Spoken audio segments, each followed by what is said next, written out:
ಎಲ್ರಿಗೂ ನಮಸ್ಕಾರಗಳು. ಈ ವಿಡಿಯೋದಲ್ಲಿ ಪ್ರಥಮ ಭಾಷೆ ಸಿರಿ ಕನ್ನಡ 9ನೇ ತರಗತಿ ಇದರಲ್ಲಿ ಬರುವಂಥ LBE ಆಧಾರಿತ ಅಂದರೆ ಲೆಸನ್ ಬೇಸ್ಡ್ ಅಸೆಸ್ಮೆಂಟ್, ದ್ವಿತೀಯ ಸಂಕಲನಾತ್ಮಕ ಮೌಲ್ಯಮಾಪನ, ಸೆಕೆಂಡ್ ಸೆಮಿಟೇಟಿವ್ ಅಸೆಸ್ಮೆಂಟ್ ಇದರ ಮಾದರಿ ಪ್ರಶ್ನೋತ್ತರಗಳನ್ನು ಗಮನಿಸೋಣ. 9ನೇ ತರಗತಿ ಸಂಕಲನಾತ್ಮಕ ಮೌಲ್ಯಮಾಪನ 2 2026 9th ಸ್ಟ್ಯಾಂಡರ್ಡ್ ಸೆಮಿಟೇಟಿವ್ ಅಸೆಸ್ಮೆಂಟ್ 2 2026 ವಿಷಯ ಪ್ರಥಮ ಭಾಷೆ Kannada, subject first language Kannada, ಮಾದರಿ ಉತ್ತರ ಸೂಚಿ. ಇಲ್ಲಿ ಪ್ರಶ್ನೆಗಳಿದ್ದಾವೆ, ಉತ್ತರಗಳು ಸಹ ಇದ್ದಾವೆ. ಒಟ್ಟು 100 ಮಾರ್ಕ್ಸ್ಗೆ ಇರ್ತದೆ. ಈ ವಿಡಿಯೋವನ್ನು ನೋಡುತ್ತಿರುವವರು ನಮ್ಮ ಯೂಟ್ಯೂಬ್ ಚಾನಲ್ನ ಸಬ್ಸ್ಕ್ರೈಬ್ ಮಾಡದೇ ಇದ್ದರೆ ದಯವಿಟ್ಟು ಸಬ್ಸ್ಕ್ರೈಬ್ ಮಾಡಿಕೊಳ್ಳಿ. ಫಸ್ಟ್ ಮೇನ್, ಕೆಳಗಿನ ಪ್ರಶ್ನೆಗಳಿಗೆ ಅಥವಾ ಪೂರ್ಣ ಹೇಳಿಕೆಗಳಿಗೆ 4 ಉತ್ತರಗಳನ್ನು ಕೊಡಲಾಗಿದೆ. ಅವುಗಳಲ್ಲಿ ಹೆಚ್ಚು ಸೂಕ್ತವಾದ ಉತ್ತರವನ್ನು ಆರಿಸಿ ಕ್ರಮಾಕ್ಷರದೊಂದಿಗೆ ಬರೆಯಿರಿ. 6 ಪ್ರಶ್ನೆಗಳಿರ್ತವೆ. 1 ಅಂಕ ಈಕ್ವಲ್ಸ್ 6 ಅಂಕಗಳು. 6 × 1 = 6. ಮೊದಲನೇ ಪ್ರಶ್ನೆ, ಕನ್ನಡ ವರ್ಣಮಾಲೆಯಲ್ಲಿರುವ ಪಂಚಮಾಕ್ಷರಗಳಿವು ಅಥವಾ ಅನುನಾಸಿಕ ಅಕ್ಷರಗಳಿವು ಅಂತಲೂ ಸಹ ಕೇಳ್ತಾರೆ. ವರ್ಗದ 5ನೇ ಅಕ್ಷರಗಳು. ಇವುಗಳನ್ನು ವರ್ಗೀಯ ವ್ಯಂಜನದಲ್ಲಿ ನಾವು ನೋಡ್ಬೋದು. ಆಯ್ಕೆಗಳು: ಎ ಕ ಚ ಟ ತ ಪ, ಬಿ ಆ ಇ ಉ ರು ಎ ಓ, ಸಿ ಕ ಚ ಟ ತ ಪ, ಡಿ ನ್ಯ ನ್ಯ ನ ನ ಮ. ಇದಕ್ಕೆ ಸರಿಯಾದ ಉತ್ತರ ಆಯ್ಕೆ ಡಿ, ನ್ಯ ನ ನ ನ ಮ ಅಂತ. ಎರಡನೇ ಪ್ರಶ್ನೆ, ಹರಿಶ್ಚಂದ್ರ ಪದವು ಈ ಸಂಧಿಗೆ ಉದಾಹರಣೆಯಾಗಿದೆ. ಆಯ್ಕೆಗಳು: ಎ ಶ್ಚುತ್ವ ಸಂಧಿ, ಬಿ ಆದೇಶ ಸಂಧಿ, ಸಿ ಜಸ್ತ್ವ ಸಂಧಿ, ಡಿ ಅನುನಾಸಿಕ ಸಂಧಿ. ಇದಕ್ಕೆ ಸರಿಯಾದ ಉತ್ತರ ಆಯ್ಕೆ ಎ ಶ್ಚುತ್ವ ಸಂಧಿ. ಮೂರನೇ ಪ್ರಶ್ನೆ, ನೀರನ್ನು ಪದದಲ್ಲಿರುವ ಕಾರಕಾರ್ಥ. ಆಯ್ಕೆಗಳು: ಎ ಕರ್ತಾರ್ಥ, ಆಯ್ಕೆ ಬಿ ಕರ್ಣಾರ್ಥ, ಆಯ್ಕೆ ಸಿ ಕರ್ಮಾರ್ಥ, ಆಯ್ಕೆ ಡಿ ಅಧಿಕರಣ. ಇದಕ್ಕೆ ಸರಿಯಾದ ಉತ್ತರ ಆಯ್ಕೆ ಸಿ ಕರ್ಮಾರ್ಥ. ನಾಲ್ಕನೇ ಪ್ರಶ್ನೆ, ದ್ವಂದ್ವ ಸಮಾಸಕ್ಕೆ ಉದಾಹರಣೆಯಾಗಿರುವ ಪದ. ಆಯ್ಕೆಗಳು: ಎ ತಲೆವಾಗು, ಬಿ ಗಿಡ ಮರ ಬಳ್ಳಿಗಳು, ಸಿ ಅಂಗೈ, ಡಿ ಚಕ್ರಪಾಣಿ. ಇದಕ್ಕೆ ಸರಿಯಾದ ಉತ್ತರ ಆಯ್ಕೆ ಬಿ ಗಿಡ ಮರ ಬಳ್ಳಿಗಳು. ಐದನೇ ಪ್ರಶ್ನೆ, ಅಹಹ ರುದ್ರ ಅಹಹ ದೇವ ಈ ವಾಕ್ಯದಲ್ಲಿ ಬಳಕೆಯಾಗಿರುವ ಲೇಖನ ಚಿಹ್ನೆ. ಆಯ್ಕೆಗಳು: ಎ ಅಲ್ಪವಿರಾಮ, ಬಿ ಆವರಣ, ಸಿ ಉದ್ಧರಣ, ಡಿ ವಿವರಣ. ಇದಕ್ಕೆ ಸರಿಯಾದ ಉತ್ತರ ಆಯ್ಕೆ ಸಿ ಉದ್ಧರಣ ಚಿಹ್ನೆ. ಆರನೇ ಪ್ರಶ್ನೆ, ಆದಿಯಮ ಮತ್ತು ವಿಷ್ಣುವರ್ಧನರು ಯುದ್ಧ ಮಾಡಿದರು. ಈ ವಾಕ್ಯವು ಈ ಕಾಲದಲ್ಲಿದೆ. ನೀವು ಇಲ್ಲಿ ಕಾಲವನ್ನು ಗುರುತಿಸಬೇಕಾಗ್ತದೆ ಈ ಪ್ರಶ್ನೆಯಲ್ಲಿ ಮಕ್ಕಳೇ. ಆಯ್ಕೆ ಎ ವರ್ತಮಾನ ಕಾಲ, ಆಯ್ಕೆ ಬಿ ಭೂತಕಾಲ, ಆಯ್ಕೆ ಸಿ ಭವಿಷ್ಯತ್ ಕಾಲ, ಆಯ್ಕೆ ಡಿ ಸಾಮಾನ್ಯ ಕಾಲ. ಇದಕ್ಕೆ ಸರಿಯಾದ ಉತ್ತರ ಆಯ್ಕೆ ಬಿ ಭೂತಕಾಲ. ಎರಡನೇ ಮೈನ್ ಅಂದರೆ ಸೆಕೆಂಡ್ ಮೈನ್, ಕೆಳಗಿನ ಪ್ರಶ್ನೆಗಳಿಗೆ ಮೊದಲೆರಡು ಪದಗಳಿಗಿರುವ ಸಂಬಂಧದಂತೆ ಮೂರನೇ ಪದಕ್ಕೆ ಸರಿ ಹೊಂದುವ ಸಂಬಂಧಿ ಪದವನ್ನು ಬರೆಯಿರಿ. 4 ಪ್ರಶ್ನೆಗಳು, 1 ಅಂಕ ಈಕ್ವಲ್ಸ್ 4 ಅಂಕಗಳು. 4 × 1 = 4 ಮಾರ್ಕ್ಸ್. 6 ರಿಂದ 7 ಕಂಟಿನ್ಯೂ ಆಗಿದೆ, ಕನ್ಫ್ಯೂಸ್ ಮಾಡ್ಕೋಬೇಡಿ. ಏಳನೇ ಪ್ರಶ್ನೆ, ರಾಜ ರಾಯ ಅಕ್ಷರ ಡ್ಯಾಶ್ ಅಂದಾಗ ಇದು ತತ್ಸಮ ತದ್ಭವ ಪದದ ಪ್ರಶ್ನೆಯಾಗಿದೆ. ಅಕ್ಷರ ಅಂದರೆ ಅಕ್ಕರ, ಉತ್ತರ ಅಕ್ಕರ. 8ನೇ ಪ್ರಶ್ನೆ, ಕಟ್ಟೋಣ ಸಂಭವನಾರ್ಥಕ ಕ್ರಿಯಾಪದ. ತಿನ್ನನು ಯಾವುದು ಡ್ಯಾಶ್ ಅಂದಾಗ ನಿಷೇಧಾರ್ಥಕ ಅಂತ ನೀವು ಉತ್ತರನ ಬರಿಬೇಕಾಗ್ತದೆ. 9ನೇ ಪ್ರಶ್ನೆ, ಪರ್ವತ ರೂಢನಾಮ ಪ್ರಾಧ್ಯಾಪಕ ಡ್ಯಾಶ್ ಅಂತ ಕೇಳಿದ್ದಾರೆ. ಇದು 3ನೇ ಪದಕ್ಕೆ ಸರಿಯಾದ ಉತ್ತರವನ್ನು ಬರಿಬೇಕಾದ ಪ್ರಶ್ನೆಯಾಗಿದೆ. ಉತ್ತರ ಅನ್ವರ್ಥಕ ನಾಮ. 10ನೇ ಪ್ರಶ್ನೆ, ಗುಡಿಗೋಪುರ ಜೋಡಿ ಪದ ದಡ ದಡ ಡ್ಯಾಶ್ ಅಂದರೆ ಉತ್ತರ ಅನುಕರಣಾವ್ಯಯ. ಥರ್ಡ್ ಮೇನ್, ಈ ಕೆಳಗಿನ ಪ್ರಶ್ನೆಗಳಿಗೆ ಪ್ರತಿಯೊಂದಕ್ಕೂ ಒಂದೊಂದು ವಾಕ್ಯದಲ್ಲಿ ಉತ್ತರಿಸಿ. 7 ಪ್ರಶ್ನೆಗಳು, 1 ಅಂಕ, 7 ಅಂಕಗಳು. 7 × 1 = 7 ಮಾರ್ಕ್ಸ್. 11ನೇ ಪ್ರಶ್ನೆ, ತಲೆಕಾಡು ಕೋಟೆಯನ್ನು ಗೆದ್ದ ವಿಷ್ಣುವರ್ಧನನಿಗೆ ಸಂದ ಬಿರುದು ಯಾವುದು? ಉತ್ತರವನ್ನು ಗಮನಿಸೋಣ ಪ್ರೀತಿಯ ವಿದ್ಯಾರ್ಥಿಗಳೇ. ತಲಕಾಡು ಕೋಟೆಯನ್ನು ಗೆದ್ದ ವಿಷ್ಣುವರ್ಧನ ಭೂಪಾಲನಿಗೆ ತಲಕಾಡುಗೊಂಡ ಎಂಬ ಬಿರುದು ಸಂದಿತು. 12ನೇ ಪ್ರಶ್ನೆ, ಬುದ್ಧಿಶಾಲಿಯಾದ ರಾಜನು ಪ್ರಜೆಗಳನ್ನು ಹೇಗೆ ಪಾಲಿಸಬೇಕು? ಉತ್ತರ, ಬುದ್ಧಿಶಾಲಿಯಾದ ರಾಜನು ದಂಡಾಧಿಕಾರಿಯಾಗಿ ಧರ್ಮದಿಂದ ಪ್ರಜೆಗಳನ್ನು ಪಾಲಿಸಬೇಕು. ಹೇಗೆನ್ನಥವಾ ಧರ್ಮದಿಂದ ಅಂತ ನೀವು ಗಮನಿಸಬೇಕಾಗ್ತದೆ. 13ನೇ ಪ್ರಶ್ನೆ, ಯಕ್ಷಗಾನ ರಂಗಸ್ಥಳದ ಸಮೀಪವಿರುವ ನೇಪಥ್ಯವನ್ನು ಏನೆಂದು ಕರೆಯುತ್ತಾರೆ? ಉತ್ತರ, ಯಕ್ಷಗಾನದಲ್ಲಿ ರಂಗಸ್ಥಳದ ಸಮೀಪ ಇರುವ ನೇಪಥ್ಯವನ್ನು ಚೌಕಿ ಅಥವಾ ಬಣ್ಣದ ಮನೆ ಎಂದು ಕರೆಯುವರು. 14ನೇ ಪ್ರಶ್ನೆ, ರಸಫಲಗಳನ್ನು ಅರಸುತ್ತಿದ್ದ ಹಕ್ಕಿಗಳ ಸಮೂಹ ಯಾವುದು? ಉತ್ತರ ಶುಕಗಳು ಅಂದರೆ ಗಿಳಿಗಳು ರಸಫಲಗಳನ್ನು ಅರಸುತ್ತಿದ್ದವು. 15ನೇ ಪ್ರಶ್ನೆ, ಬಿದಿರು ಶಿಶುನಾಳಧೀಶನಿಗೆ ಏನಾಗುತ್ತದೆ? ಉತ್ತರ ಬಿದಿರು ಶಿಶುನಾಳಧೀಶನಿಗೆ ಓಲಗವಾಗುತ್ತದೆ. 16ನೇ ಪ್ರಶ್ನೆ, ಹರಿಶ್ಚಂದ್ರನು ಯಾರ ಆಜ್ಞೆಯನ್ನು ಮೀರಿದ ದುಃಖವನ್ನು ಮರೆತನು? ಉತ್ತರ ಹರಿಶ್ಚಂದ್ರನು 2ನೇ ಮೊಕ್ಕಣ್ಣ ನೆನಪ ಗುರುವಿನ ಆಜ್ಞೆಯನ್ನು ಮೀರಿದ ದುಃಖವನ್ನು ಮರೆತನು. 17ನೇ ಪ್ರಶ್ನೆ, ಪುಟ್ಟ ಹಕ್ಕಿ ಯಾರ ನಯನಾಂಬರದಲ್ಲಿ ಹಾರಲು ಸಾಧ್ಯವಿಲ್ಲ ಎಂದು ಕವಿ ಹೇಳಿದ್ದಾರೆ? ಉತ್ತರ ಪುಟ್ಟ ಹಕ್ಕಿಯು ರೆಕ್ಕೆಗಳ ಮುರಿಯುವ ಜನರ ನಯನಾಂಬರದಲ್ಲಿ ಹಾರಲು ಸಾಧ್ಯವಿಲ್ಲ ಎಂದು ಕವಿ ಹೇಳಿದ್ದಾರೆ. 4th ಮೇನ್, ಕೆಳಗಿನ ಪ್ರಶ್ನೆಗಳಿಗೆ 3, 4 ವಾಕ್ಯಗಳಲ್ಲಿ ಉತ್ತರ ಬರೆಯಿರಿ. ಅಂಕಗಳು 10 ಪ್ರಶ್ನೆಗಳಿರ್ತವೆ, 2 ಮಾರ್ಕ್ಸು ಈಕ್ವಲ್ಸ್ 20 ಅಂಕಗಳಿರ್ತವೆ. 10 × 2 ಈಕ್ವಲ್ಸ್ 20 ಮಾರ್ಕ್ಸ್. 18ನೇ ಪ್ರಶ್ನೆ, ಲೇಖಕರು ನೋಡಿದ ಜನಪದ ನೃತ್ಯದ ಸೊಬಗನ್ನು ಚಿತ್ರಿಸಿ. ಉತ್ತರ ಜಯಪುರದ ಜಾನಪದ ನೃತ್ಯ ಅಲ್ಲಿನ ಜನಸಾಮಾನ್ಯರ ನೃತ್ಯವಾಗಿತ್ತು. ಇಬ್ಬರು ಯವನಸ್ಥರು ಸ್ತ್ರೀಯರ ಉಡುಗೆ ಹುಟ್ಟಿದ್ದರು. ಮಾರವಾಡಿ ಸ್ತ್ರೀಯರಂತೆ ತಲೆಗೆ ಸೆರಗು ಹಾಕಿಕೊಂಡು ಮುಖ ತೋರಿಸದೆ ಕುಣಿಯತೊಡಗಿದರು. ಅವರ ಕಾಲಿನ ನಡಿಗೆಯಲ್ಲೂ ಕೈಗಳ ಚಲನೆಯಲ್ಲೂ ಜಾಣ್ಮ ಚೆಲುವುಗಳೆರಡೂ ಇದ್ದವು. 19ನೇ ಪ್ರಶ್ನೆ, ಯಾವ 3 ವ್ಯಕ್ತಿಗಳನ್ನು ರಾಜನು ತ್ಯಜಿಸಬೇಕು, ಯಾಕೆ? ಉತ್ತರವನ್ನು ಗಮನಿಸೋಣ ಡಿಯರ್ ಸ್ಟೂಡೆಂಟ್ಸ್. ಉತ್ತರ ಉಪಾಯದಿಂದ ಹಣ ಕೀಳುವ ವೈದ್ಯನನ್ನು, ಒಡೆಯನ ದೂಷಿಸುವ ಸೇವಕನನ್ನು, ಖಜಾನೆ ಐಶ್ವರ್ಯದ ಮೇಲೆ ಕಣ್ಣಿಟ್ಟಿರುವ ಸೈನಿಕನನ್ನು ರಾಜನು ತ್ಯಜಿಸಬೇಕು. ಏಕೆಂದರೆ ಈ ವ್ಯಕ್ತಿಗಳ ಕುತಂತ್ರದಿಂದಲೇ ರಾಜನು ವಿಪತ್ತಿನಲ್ಲಿ ಅಂದರೆ ತೊಂದರೆಯಲ್ಲಿ ಸಿಕ್ಕಿಕೊಳ್ಳಬಹುದು. ಆದ್ದರಿಂದ ಇವರಿಗೆ ಉಗ್ರ ಶಿಕ್ಷೆಯನ್ನು ನೀಡಿ ರಾಜನು ತನ್ನಿಂದ ಇಂಥವರನ್ನು ದೂರವಿಡಬೇಕು. 20ನೇ ಪ್ರಶ್ನೆ, ಭರಮದೇವರ ಗುಡಿಯ ಮುಂದೆ ಡೊಳ್ಳಿನಾಡುಗಳ ಕಾರ್ಯಕ್ರಮ ಹೇಗೆ ನಡೆಯುತ್ತದೆ? ಉತ್ತರವನ್ನು ವೀಕ್ಷಿಸೋಣ ಡಿಯರ್ ಸ್ಟೂಡೆಂಟ್ಸ್. ಉತ್ತರ ಭರಮದೇವರ ಗುಡಿಯ ಮುಂದೆ ಡೊಳ್ಳಿನ ಹಾಡುಗಳ ಕಾರ್ಯಕ್ರಮ ನಡೆಯುತ್ತದೆ. ಭಕ್ತರು ದೇವರ ಮುಮ್ಮೇಳದವರಾಗಿ ಒಬ್ಬರು ಡೊಳ್ಳು ಬಾರಿಸುತ್ತಾ ಹಾಡು ಹೇಳುತ್ತಾರೆ. ಹಿಮ್ಮೇಳದಲ್ಲಿ ಹಲವಾರು ತಾಳ ಮತ್ತು ಕೊಳಲು ಬಾರಿಸುತ್ತಾ ಮುಮ್ಮೇಳದವರು ಹೇಳಿಕೊಟ್ಟ ಹಾಡಿನ ಭಾಗವನ್ನು ಹೇಳುತ್ತಾರೆ. ಸ್ವಾಮಿ ನಮ್ಮಯ್ಯ ದೇವರು ಬಂದಾನ ಬನ್ನೀರೋ ಗುರುವೇ ನಮ್ಮಯ್ಯ ದೇವರು ಬಂದಾನ ಬನ್ನೀರೋ ಎಂದು ಡೊಳ್ಳಿನ ಹಾಡು ಆರಂಭವಾಗುತ್ತದೆ. 21ನೇ ಪ್ರಶ್ನೆ, ನಂಬಿಯಣ್ಣನ ಕಾತರತೆಯನ್ನು ಕವಿ ಹೇಗೆ ವರ್ಣಿಸಿದ್ದಾನೆ? ಉತ್ತರ ಮುದುಡಿದ ನೈದಿಲೆಗಳು ಅರಳಲು ಚಂದ್ರನನ್ನು ಕಾಯುವಂತೆ, ಆಹಾರ ಹುಡುಕಿ ಹೊರಹೋದ ಗಂಡು ಚಕೋರವನ್ನು ಹೆಣ್ಣು ಚಕೋರ ಪಕ್ಷಿಯು ಕಾಯುವಂತೆ, ರಸಭರಿತ ಹಣ್ಣುಗಳನ್ನು ಹುಡುಕುತ್ತಿರುವ ಗಿಳಿಗಳ ಸಮೂಹದಂತೆ, ಮಕರಂದವನ್ನು ಹೀರಲು ಹೊಸ ಹೂವುಗಳನ್ನು ಹುಡುಕುತ್ತಿರುವ ದುಂಬಿಗಳಿಗೆ ನಂಬಿಯಣ್ಣನ ಮನದ ಕಾತುರತೆಯನ್ನು ಕವಿ ಹೋಲಿಸಿದ್ದಾನೆ. 22ನೇ ಪ್ರಶ್ನೆ, ಕವಿ ಎಂತಹ ಹಾಡು ಹುಡುಗಬೇಕು ಎಂದು ಆಶಿಸುತ್ತಾರೆ? ಉತ್ತರ ಜಾತಿ ಕುಲ ಧರ್ಮಗಳ ಪಾಠವನ್ನು ಕಡಿದೊಗೆದು ಸಂತೋಷದಿಂದ ಹಾಡನ್ನು ಹಾಡಬೇಕು. ಆ ಹಾಡು ಯಾವುದೇ ಮಿತಿಗೆ ಒಳಪಡಬಾರದು. ಯುಗ ಯುಗಗಳ ಆಚೆ ಎಲ್ಲ ಲೋಕಗಳಲ್ಲಿ ಜಾತಿ ಧರ್ಮದ ಎಲ್ಲೆಯನ್ನು ಮೀರಿದ ಹಾಡು ಹುಡುಗಬೇಕು ಎಂದು ಕವಿ ಹೇಳಿದ್ದಾರೆ. 23ನೇ ಪ್ರಶ್ನೆ, ತತ್ವ ಪದಕಾರರು ಸ್ನೇಹ ಮಾಡುವ ಬಗೆಗೆ ಏನೆಂದು ತಿಳಿಸಿದ್ದಾರೆ? ಉತ್ತರ ತತ್ವ ಪದಕಾರರು ಸ್ನೇಹ ಮಾಡುವ ಬಗೆಗೆ ಗುರುಕರ್ಣವಿಲ್ಲದವನ ಸ್ನೇಹವನ್ನು ಸಾಯುವವರೆಗೂ ಮಾಡಬಾರದು, ಕೊಟ್ಟ ಮಾತಿನಂತೆ ನಡೆಯದವನ ಸ್ನೇಹ ಮಾಡಬಾರದು, ಈನ ಮನುಷ್ಯನ ಸ್ನೇಹ ಮಾಡಿ ಕೆಡಬಾರದು ಎಂದು ತಿಳಿಸಿದ್ದಾರೆ. 24ನೇ ಪ್ರಶ್ನೆ, ಶಬಲೆ ಹೇಳಿದಂತೆ ಪೋರ್ಚುಗೀಸರು ಯಾವ ಕಾರಣಗಳಿಗಾಗಿ ಯುದ್ಧಕ್ಕೆ ಸಿದ್ಧರಾಗಿದ್ದರು? ಉತ್ತರ ಶಬಲೆ ಹೇಳಿದಂತೆ ಪೋರ್ಚುಗೀಸರು ಯುದ್ಧಕ್ಕೆ ಸಿದ್ಧವಾಗಿದ್ದ 2 ಉದ್ದೇಶಗಳೆಂದರೆ, ಮೊದಲನೆಯದು ರೋಜಾರಿಯೋನನ್ನು ಒತ್ತೊಯ್ಯುವುದು, ಎರಡನೆಯದು ರಾಣಿ ಚೆನ್ನಭೈರಾದೇವಿಯನ್ನು ಬಂಧಿಸುವುದು. 25ನೇ ಪ್ರಶ್ನೆ, ಬೇರೆ ಬೇರೆ ಭಾಷಿಕರು ತನ್ನ ಕೃತಿಯನ್ನು ಹೇಗೆ ಹೊಗಳಬೇಕೆಂದು ಕವಿ ಬಯಸುವನು? ಉತ್ತರ ಕವಿ ರತ್ನಾಕರವಣ್ಣಿಯು ತಾನು ಬರೆಯುವ ಕಥೆಯನ್ನು ಬಹಳ ಚೆನ್ನಾಗಿದೆ ಎಂದು ಕನ್ನಡಿಗರು, ರಯ್ಯ ಮಂಚಿದೆ ಎಂದು ತೆಲುಗಿನವರು, ಎಂಚ ಪೋರ್ಲಾಂಡ್ ಎಂದು ತುಳುವರು ಅತ್ಯಾಸಕ್ತಿಯಿಂದ ಕೇಳಿ ಹೊಗಳಬೇಕೆಂದು ಬಯಸಿದ್ದಾನೆ. 26ನೇ ಪ್ರಶ್ನೆ, ತಿಪ್ಪಣ್ಣ ತನ್ನ ತಂಗಿಯ ಮನೆಯಿಂದ ಹೊರಟಾಗ ಆತನ ಮನದಲ್ಲಿ ಮೂಡಿದ ಭಾವನೆಗಳೇನು? ಉತ್ತರ ಗೌ ಎನ್ನುವ ಕತ್ತಲೆ, ಅದರಲ್ಲಿ ಏನೂ ಕಾಣುತ್ತಿರಲಿಲ್ಲ. ಆ ಕತ್ತಲೆಯನ್ನು ಸೀಳಿಕೊಂಡು ಎಲ್ಲಿಗೆ ಹೋಗಬೇಕು? ಊರಿಗೆ ಪೊಲೀಸರು ಬೇರೆ ಬಂದಿದ್ದಾರಂತೆ, ಅಲ್ಲದೆ ರಜಾಕರರ ದಂಡು ಈ ಊರಲ್ಲಿ ದೊಡ್ಡದೇ ಆದಂತೆ, ಅಗಸೆಯ ಕಡೆ ಹೋದರೆ ಪ್ರಾಣ ಉಳಿಯಿದು, ಈ ಓಣಿಯಲ್ಲಿ ಮಸೀದೆ, ಅಲ್ಲಿ ರಜಾಕರ ಕ್ಯಾಂಪ್, ಈ ಕಡೆ ಸಣ್ಣ ಸಂಧಿಯಲ್ಲಿ ತಪ್ಪಿಸಿಕೊಂಡು ಹೋಗಬೇಕು ಎಂದು ತನ್ನ ಮನದಲ್ಲಿ ಚಿಂತಿಸಿದನು. ಆತ್ಮೀಯ ವಿದ್ಯಾರ್ಥಿ ಬಂಧುಗಳೇ, 27ನೇ ಪ್ರಶ್ನೆಗೆ ಹೋಗೋಣ. ಪಂಡರೀಬಾಯಿಯವರು ಕಲಾವಿದೆಯಾಗಿ ರೂಪುಗೊಳ್ಳಲು ಸಹಕರಿಸಿದ ಅಂಶಗಳು ಯಾವುವು?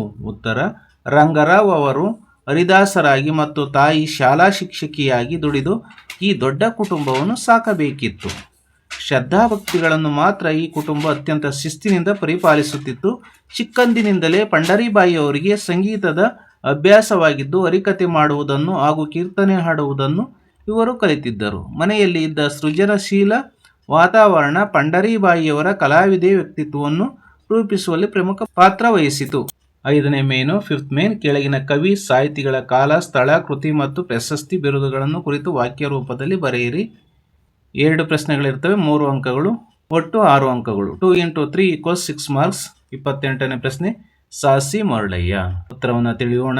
ಪ್ರೀತಿಯ ಬಂಧುಗಳೇ, ವಿದ್ಯಾರ್ಥಿಗಳೇ, ಲೇಖಕರಾದ ಸಾಸಿ ಮರಳಯ್ಯ ಅವರು ಸಾಮಾನ್ಯ ಶಕ 1931ರಲ್ಲಿ ತುಮಕೂರು ಜಿಲ್ಲೆಯ ಚಿಕ್ಕನಾಯಕನಹಳ್ಳಿ ತಾಲೂಕಿನ ಸಾಸಲು ಎಂಬ ಗ್ರಾಮದಲ್ಲಿ ಜನಿಸಿದರು. ಇವರು ಕೆಳದಿಯ ಅರಸರು ಮತ್ತು ಕನ್ನಡ ಸಾಹಿತ್ಯ ಎಂಬ ಮಹಾಪ್ರಬಂಧವನ್ನು ರಚಿಸಿದ್ದಾರೆ. ಶಿವತಾಂಡವ, ಕೆಂಗನಕಲ್ಲು, ವಚನವೈಭವ, ನೆಲದ ಸೊಗಡು, ನಾಟ್ಯಮಯೂರಿ, ವಿಜಯವಾತಾಪಿ ಮೊದಲಾದ 90ಕ್ಕೂ ಹೆಚ್ಚು ಕೃತಿಗಳನ್ನು ರಚಿಸಿದ್ದಾರೆ. ಇವರಿಗೆ ಕರ್ನಾಟಕ ರಾಜ್ಯೋತ್ಸವ ಪ್ರಶಸ್ತಿ, ಕರ್ನಾಟಕ ಸಾಹಿತ್ಯ ಅಕಾಡೆಮಿ ಪ್ರಶಸ್ತಿ ಹಾಗೂ ದೇವರಾಜ ಬಹದ್ದೂರ್ ಪ್ರಶಸ್ತಿಗಳನ್ನು ನೀಡಿ ಗೌರವಿಸಲಾಗಿದೆ. 29ನೇ ಪ್ರಶ್ನೆ, ಸೂರಂ ಹೆಕ್ಕುಂಡಿ.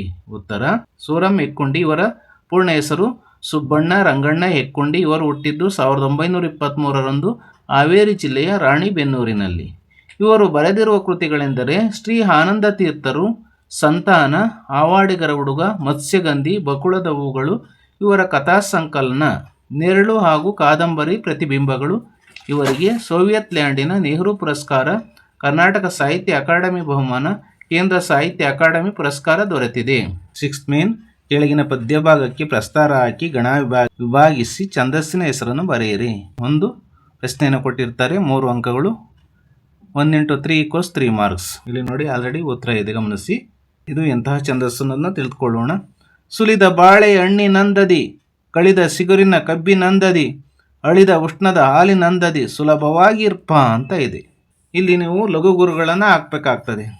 ಲಘು ಅಂದರೆ 1 ಅಂಶ, ಗುರು ಅಂದರೆ 2 ಅಂಶ. ಆಲ್ರೆಡಿ ಇದರಲ್ಲಿ ಇದೆ ನೋಡಿ, ಇಲ್ಲಿ ಇದೆ ನೋಡಿ. 3 ಮಾತ್ರ ಗಣಗಳು 2 ಗಣ ಪ್ಲಸ್ 4 ಮಾತ್ರ ಗಣಗಳು 2 ಗಣ = 6. 3 × 2 = 6. ಹಾಗೆ 2 × 4 = 8. ಹೀಗೆ ನೋಡಿ, ಗಮನಿಸಿ. 6 + 8 = 14 ಮಾತ್ರೆಗಳು. ಇದೇ ರೀತಿ ಇದೆ, ಗಮನಿಸಿ. ಇಲ್ಲಿ ಸುಲಿದ ನೋಡಿ, ಇದು 3 ಲಘುಗಳಿದೆ, ಹಿಂಗೆ ಹಾಕಬೇಕಾಗ್ತದೆ. ಬಾಳೆಯ, ಇಲ್ಲಿ ದೀರ್ಘಾಕ್ಷರ ಇದೆ ನೋಡಿ, ಬಾಳೆ ಅನ್ನೋದ್ರಲ್ಲಿ ಬಾ ಅಕ್ಷರದಲ್ಲಿ ದೀರ್ಘಾಕ್ಷರ ಇದೆ. ಬಾಳೆಯ, ಇಲ್ಲಿ 4 ಗಣಗಳು ಬರ್ತವೆ.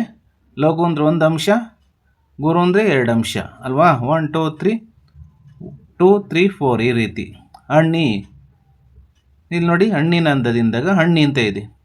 ಇಲ್ಲಿ ಒತ್ತಕ್ಷರ ಇದೆ, ಒತ್ತಕ್ಷರದ ಹಿಂದಿನ ಅಕ್ಷರ ಲಘು ಆಗ್ತದೆ, ಒತ್ತಕ್ಷರ ಗುರು ಆಗ್ತದೆ. ಅದರಿಂದ ಇಲ್ಲಿ 3 ಬಂತು. ನಂದದಿ, ಇಲ್ಲಿ ನಮ್ ಅಂತ ಇದೆ ನೋಡಿ, ಇದು ಇಲ್ಲಿ ಇದು ಗುರು, ಇದು ಲಘು, ಇದು ಲಘು. ಇಲ್ಲಿ 3 4 3 4 ಗಣ ವಿಭಾಗ ಆಗಿದೆ. 3 + 4 = 7. 7 + 3 10. 10 + 4 = 14 ಮಾತ್ರೆ ಆಗ್ತಾವೆ ನೋಡಿ.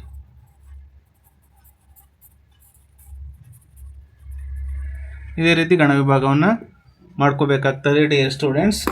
ಇಲ್ಲೂ ಕಳಿದ ಸಿಗುರಿನ ಕಬ್ಬಿನಂದದಿ 3 4 3 4, ಇದು ಸಹ 14 ಮಾತ್ರೆಗಳು. 3ನೇ ಪಾದ, ಇದು ಸಹ ಅಳಿದ ಉಷ್ಣದ ಹಾಲಿನಂದದಿ ಸುಲಭವಾಗಿರ್ಪ ಅಂತ ಇದೆ, ಗಮನಿಸಿ. 3 4 3 4 3 4, ಇದು ಲಘುವಾಗಿದ್ರೂ ಗುರುನ್ ಮಾಡ್ಕೋಬೇಕಾಗ್ತದೆ ಭಾಮಿನಿ ಷಟ್ಪದಿಲಿ. ಇಲ್ಲಿ ನೋಡಿ, 3 ಮಾತ್ರೆ 3 ಗಣ ಅಂದರೆ 3 3 9 ಇಲ್ಲಿದೆ, ಗಮನಿಸಿ. ಹಾಗೆಯೇ 4 ಮಾತ್ರೆ 3 ಗಣ 4 × 3 = ಎಷ್ಟಿದೆ? 12 ಇದೆ. ಪ್ಲಸ್ ಇದು ಗುರು 2, ಒಟ್ಟು 23 ಮಾತ್ರೆಗಳಿದ್ದಾವೆ.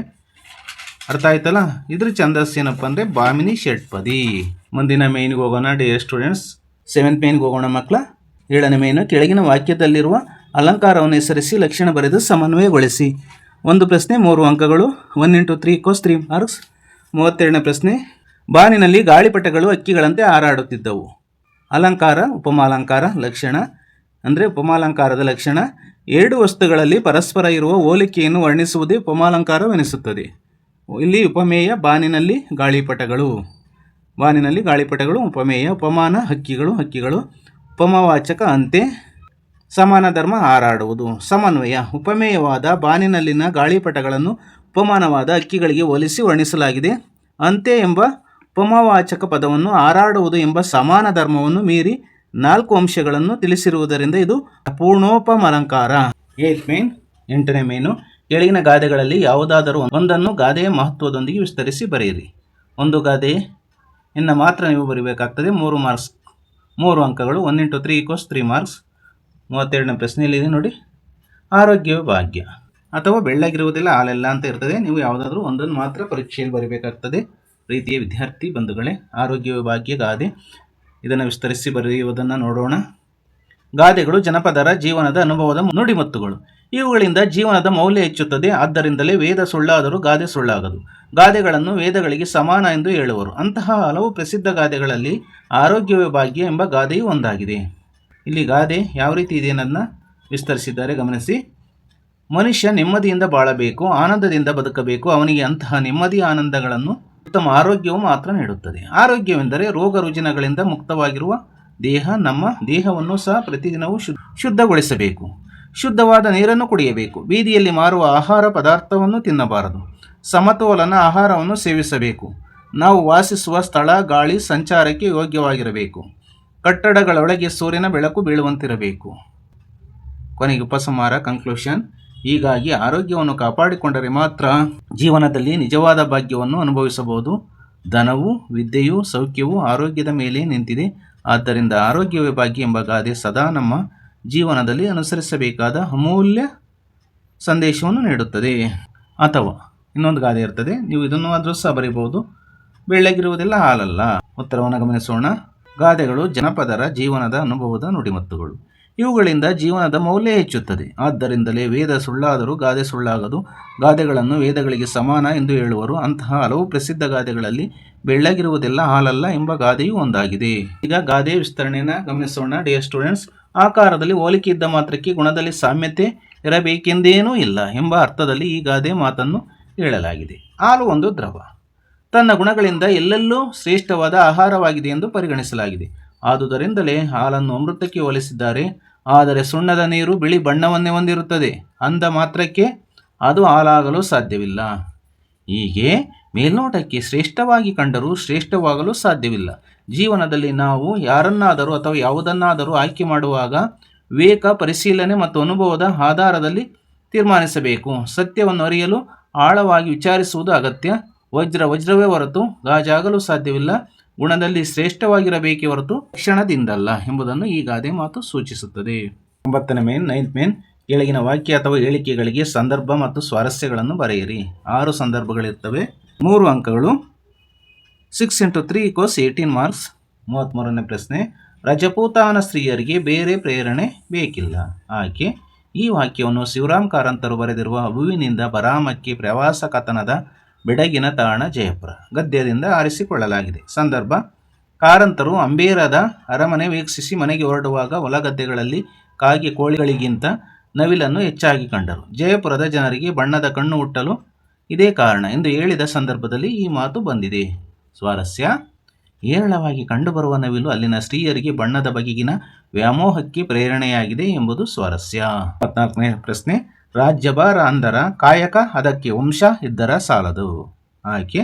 ಈ ಮೇಲಿನ ವಾಕ್ಯವನ್ನು ಗಿರೀಶ್ ಕಾರ್ನಾಡ್ರು ಬರೆದಿರುವ ತಲೆದಂಡ ಎಂಬ ನಾಟಕದ 3ನೇ ದೃಶ್ಯದ ಅಧಿಕಾರ ಎಂಬ ಪಠ್ಯಭಾಗದಿಂದ ಆರಿಸಿಕೊಳ್ಳಲಾಗಿದೆ. ಸಂದರ್ಭ: ಬಿಜ್ಜಳ ಮಹಾರಾಜನಿಗೆ ಇರುವ ಮಗನಿಗೆ ಪಟ್ಟ ಕಟ್ಟಿ ಯುವರಾಜ ಮಾಡುವ ಒಲವನ್ನು ವ್ಯಕ್ತಪಡಿಸಿದಾಗ ರಾಜನಾಗಲು ಆತನಿಗಿರಬೇಕಾದ ಅರ್ಹತೆ ಮತ್ತು ಕರ್ತವ್ಯದ ಬಗ್ಗೆ 15 ವರ್ಷದ ಹಿಂದೆ ಹೇಳಿದ ಮಾತನ್ನು ನೆನಪಿಸುವ ಸಂದರ್ಭದಲ್ಲಿ ಬಸವಣ್ಣನವರು ಹೇಳಿದ್ದಾರೆ. ಸ್ವಾರಸ್ಯ: ವಂಶದಲ್ಲಿ ಹುಟ್ಟಿದ ಮಾತ್ರಕ್ಕೆ ಯುವರಾಜನಾಗುವುದು ಯೋಗವೂ ಅಲ್ಲ, ಯೋಗ್ಯತೆಯೂ ಅಲ್ಲ. ರಾಜ ಎಂದರೆ ಕೇವಲ ರಾಜ್ಯಭಾರ ಮಾಡುವುದಲ್ಲ, ಬದಲಾಗಿ ಅದೊಂದು ಪವಿತ್ರವಾದ ಕಾಯಕ ಎಂದು ಹೇಳುವುದೇ ಸ್ವಾರಸ್ಯವಾಗಿದೆ. 35ನೇ ಪ್ರಶ್ನೆ, ಒಳಗೆ ಬಂದಿದ್ದರೆ ನೀವು ನುಡಿಸುತ್ತಿರಲಿಲ್ಲ. ಉತ್ತರವನ್ನು ಗಮನಿಸೋಣ. ಆಕೆ. ಈ ಮೇಲಿನ ವಾಕ್ಯವನ್ನು SL ಭೈರಪ್ಪ ಬರೆದಿರುವ ನಾನು ಕಂಡಂತೆ ಡಾಕ್ಟರ್ BGL ಸ್ವಾಮಿ ಎಂಬ ಗದ್ಯಪಾಠದಿಂದ ಆಯ್ದುಕೊಳ್ಳಲಾಗಿದೆ. ಸಂದರ್ಭ: BGL ಸ್ವಾಮಿಯವರು ತುಂಬ ಸಂಗೀತ ಆಸಕ್ತಿಯುಳ್ಳ ಬಹುಮುಖ ಪ್ರತಿಭಾವಂತರಾಗಿದ್ದರು. ಶ್ರೀಯುತರು ಗಂಗೋತ್ರಿಯ ಅತಿಥಿ ಗೃಹದ ಕೋಣೆಯೊಂದರಲ್ಲಿ ತಂಗಿದ್ದರು.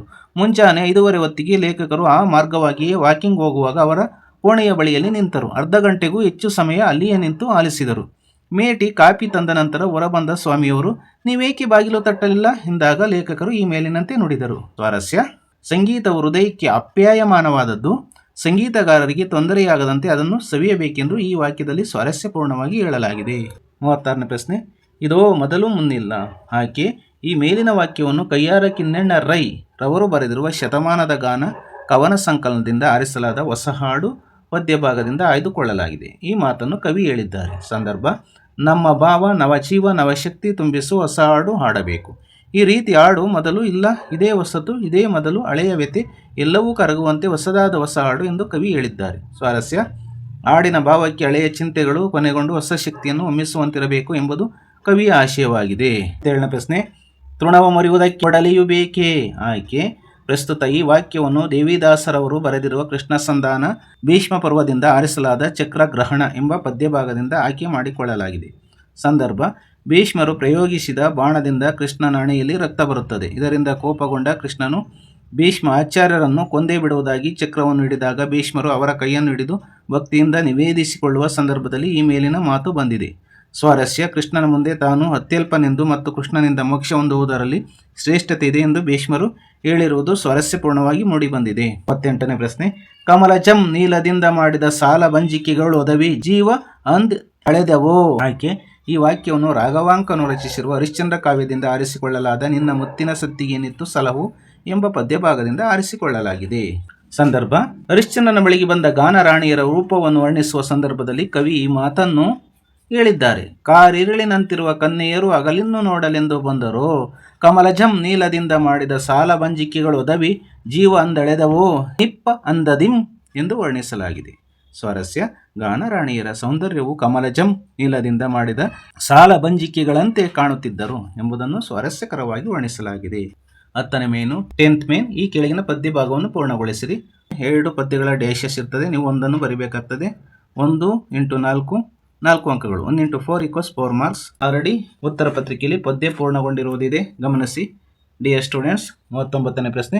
ಹೇಮಂತ ಋತುರಾಜ dash dash dash dash dash ಮರುತನಿಲ್ಲ. ಉತ್ತರವನ್ನು ನೋಡಿ. ಹೇಮಂತ ಋತುರಾಜ ಬಂದಿಳಿವ ಅಂದು ಹೂವಿಲ್ಲ, ಹಸುರಿಲ್ಲ, ಚಿಗುರೆಲೆಗಳಿಲ್ಲ, ದುಂಬಿಗಳ ದನಿಯಿಲ್ಲ, ಅಕ್ಕಿಗಳ ಹಾಡಿಲ್ಲ, ಕುಸುಮ ಗಂಧವ ತರುವ ಮರುತನಿಲ್ಲ. ಅಥವಾ ಹೇಮಂತ ನಾಳಿಕೆಯು dash dash dash dash dash ಜೀವಗಳ ಧರ್ಮ ಅಂತ ಇದೆ. ಹೇಮಂತ ನಾಳಿಕೆ ಕಠಿಣ ಶಾಸನವಿಂತು ಅದಕ್ಕೆ ತಲೆವಾಗುವುದೇ ಸೃಷ್ಟಿಯೊಳ ಮರ್ಮ. ಒಂದೊಂದು ಋತುವಿನಲ್ಲೂ ಒಂದೊಂದು ರೀತಿಯಲ್ಲಿ ಸಂಸ್ಕಾರ ಪಡೆಯುವುದೇ ಜೀವಗಳ ಧರ್ಮ. ಡಿಯರ್ ಸ್ಟೂಡೆಂಟ್ಸ್, ಗಮನಿಸಿ. ನಿಮಗೆ ಪದ್ಯ ಭಾಗವನ್ನು ಪೂರ್ಣಗೊಳಿಸಿ ಅಂತ ಪ್ರಶ್ನೆ ಬಂದಾಗ ಒಂದೇ ಕವನದಲ್ಲಿ ಅಂದರೆ ಒಂದೇ ಪದ್ಯದಲ್ಲಿ 2 ಚರಣಗಳಿರ್ತವೆ, ಅಂದರೆ 2 ಸ್ಟ್ಯಾಂಜಸ್ ಇರ್ತವೆ. ನಿಮಗೆ ಅದು ಬೆನಿಫಿಟ್ ಆಗ್ತದೆ. 11ನೇ ಮೇನ್ 11th ಮೇನ್. ಈ ಕೆಳಗಿನ ಪದ್ಯ ಭಾಗವನ್ನು ಓದಿ ಅರ್ಥ ಮಾಡಿಕೊಂಡು ಅಡಕವಾಗಿರುವ ಮೌಲ್ಯವನ್ನು ಆಧರಿಸಿ ಸಾರಾಂಶವನ್ನು ಬರೆಯಿರಿ. ಒಂದು ಪ್ರಶ್ನೆ 4 ಅಂಕಗಳು. 1 × 4 = 4 ಮಾರ್ಕ್ಸ್. 40ನೇ ಪ್ರಶ್ನೆ. ಸಂಕಲ್ಪ ಹಿಂಸೆಯೊಂದು ರೋಳು ಆಂ ಕಂಡೇಂ ಭವದ ದುಃಖಮಂ ಉಂಡೇಂ ನೀನು ನಿಶಂಕತೆಯಿನ್ ಇನಿತು ದೇಹಿಗಳಂ ಕೊಂದಪೆ ನರಕದುಡ್ ಕಾರಣೆ ಒಡೆವೈ. ಇದರ ಅರ್ಥವನ್ನು ತಿಳ್ಕೊಳ್ಳಿ ಮಕ್ಕಳ, ನಾನು ವಿವರಿಸ್ತೀನಿ. ಈ ಪದ್ಯ ಭಾಗವನ್ನು ಜನ್ನ ಬರೆದಿರುವ ಯಶೋಧರ ಚರಿತೆ ಕೃತಿಯಿಂದ ಆಯ್ದ ಬಲಿಯ ನಿತ್ತೊಡೆ ಮುನಿವೆಂ ಎಂಬ ಪದ್ಯ ಭಾಗದಿಂದ ಆರಿಸಲಾಗಿದೆ. ಮಾರಿದತ್ತನು ಚಂಡಮಾರಿಗೆ ಪ್ರಾಣಿ ಬಲಿ ಕೊಡುವುದನ್ನು ನೋಡಿದ ಅಭಯ ರುಚಿಯು ಹಿಂಸೆಯ ಪರಿಣಾಮವನ್ನು ತಿಳಿಸುವ ಹಿನ್ನೆಲೆಯಲ್ಲಿ ಈ ಪದ್ಯ ಭಾಗವನ್ನು ರಚಿಸಲಾಗಿದೆ. ಹಿಂಸೆ ಮಾಡುವುದಿರಲಿ, ಸಂಕಲ್ಪ ಹಿಂಸೆ ಮಾಡುವುದು ಕೂಡ ಘೋರ ಪಾಪವಾಗಿದೆ. ಅಭಯ ರುಚಿಯು ಮಾರಿದತ್ತನಿಗೆ ಸಂಕಲ್ಪ ಹಿಂಸೆ ಮಾಡಿದ್ದರಿಂದಲೇ ನಾವು ಅನೇಕ ಜನ್ಮಗಳಲ್ಲಿ ಹುಟ್ಟಿ ದುಃಖವನ್ನು ಅನುಭವಿಸಿದೆವು. ನೀನು ಭಯವಿಲ್ಲದೆ ಇಷ್ಟು ಜನರನ್ನು ಕೊಲ್ಲುತ್ತಿರುವೆ. ಈ ಪಾಪಕ್ಕೆ ತಕ್ಕ ಪರಿಹಾರವು ನಿನಗೆ ನರಕದಲ್ಲಿ ದೊರೆಯುವುದು ಎಂದು ಹೇಳಿದನು. ಇಲ್ಲಿ ಮೌಲ್ಯವನ್ನು ತಿಳ್ಕೊಳ್ಳೋಣ, ವ್ಯಾಲ್ಯೂವನ್ನು. ಮನದಲ್ಲಿ ಹಿಂಸೆಯ ಆಲೋಚನೆಯು ಕೂಡ ಹಿಂಸೆ ಮಾಡಿದುದಕ್ಕೆ ಸಮಾನ ಎಂದು ಹಿಂಸೆ ಸಾರವನ್ನು ಹೇಳಿರುವುದು ಮೌಲ್ಯಯುತ ಅಂಶವಾಗಿದೆ. 12ನೇ ಮೇನು 12th ಮೇನ್. ಕೆಳಗಿನ ಪ್ರಶ್ನೆಗಳಿಗೆ 8 ಅಥವಾ 10 ವಾಕ್ಯಗಳಲ್ಲಿ ಉತ್ತರ ಬರೆಯಿರಿ. 2 ಪ್ರಶ್ನೆಗಳಿರ್ತವೆ, 4 ಅಂಕಗಳು. 2 × 4 = 8 ಮಾರ್ಕ್ಸ್. 41ನೇ ಪ್ರಶ್ನೆ. ರಾಧಾಕೃಷ್ಣನವರಿಗೆ ಮೈಸೂರಿನಲ್ಲಿ ನೀಡಿದ ಬೀಳ್ಕೊಡುಗೆಯ ವಿಶೇಷತೆಯನ್ನು ಕುರಿತು ವಿವರಿಸಿ. ಉತ್ತರವನ್ನು ಗಮನಿಸಿ. ಶಿಕ್ಷಕನೊಬ್ಬನ ಗೌರವವು ಬೋಧನೆಯಿಂದಲೇ ವೃದ್ಧಿಸುತ್ತದೆ. ಜೊತೆಗೆ ವ್ಯಕ್ತಿತ್ವದ ಸೌಜನ್ಯ, ಸ್ನೇಹಶೀಲತೆ ಎಲ್ಲರ ಗಮನವನ್ನು ಸೆಳೆಯುತ್ತದೆ. ಅದರಂತೆ ತಮ್ಮ ಅಧ್ಯಾಪಕ ವೃತ್ತಿಯಲ್ಲಿ ಅಭೂತಪೂರ್ವವಾದುದು. ರಾಧಾಕೃಷ್ಣನವರಿಗೆ ರಾಧಾಕೃಷ್ಣನ್ ಕೋಲ್ಕತ್ತಾ ವಿಶ್ವವಿದ್ಯಾನಿಲಯದ ತತ್ವಶಾಸ್ತ್ರ ಪ್ರಾಧ್ಯಾಪಕರಾಗಿ ಮೈಸೂರಿನಿಂದ ಹೊರಟ ದಿನ ಅವರಿಗೆ ಕೊಟ್ಟಂಥ ವೈಭವದ ಬೀಳ್ಕೊಡುಗೆ ಯಾವ ಚಕ್ರವರ್ತಿಗೂ ದೊರೆತಿರಲಾರದು. ಅಂದಿನ ವಾತಾವರಣದಲ್ಲಿದ್ದುದು ವೈಭವಕ್ಕಿಂತ ಹೆಚ್ಚಾಗಿ ಹೃದಯದಿಂದ ನೇರವಾಗಿ ಹೊರಹೊಮ್ಮಿದ ಗುರುಪ್ರೇಮ. ರೈಲು ನಿಲ್ದಾಣಕ್ಕೆ ಕರೆದೊಯ್ಯುವಾಗ ಸಾರೋಟಿಗೆ ಕುದುರೆಯನ್ನು ಕಟ್ಟಲಿಲ್ಲ, ಸ್ವತಃ ವಿದ್ಯಾರ್ಥಿಗಳೇ ಎಳೆದೊಯ್ದರು. ರಾಧಾಕೃಷ್ಣನ್ ಅವರಿಗಾಗಿ ಕಾದಿರಿಸಿದ್ದಂದರೆ ರಿಸರ್ವ್ ಮಾಡಿದ್ದ ಕಂಪಾರ್ಟ್ಮೆಂಟ್ಗೂ ಹೊರಗು ದಿಂಬು ಹಾಗೂ ರತ್ನಗಂಬಳಿಯನ್ನು ಹಾಕಿ ಮಲಗುವ ಸೀಟನ್ನು ನೆಲವನ್ನು ಹೂವಿನಿಂದ ಸುಪ್ಪತ್ತಿಗೆಯಂತೆ ಮಾಡಿ ದೈವ ಮಂದಿರವನ್ನು ಭಕ್ತರು ಅಲಂಕರಿಸುವಂತೆ ಅಲಂಕರಿಸಲಾಗಿತ್ತು.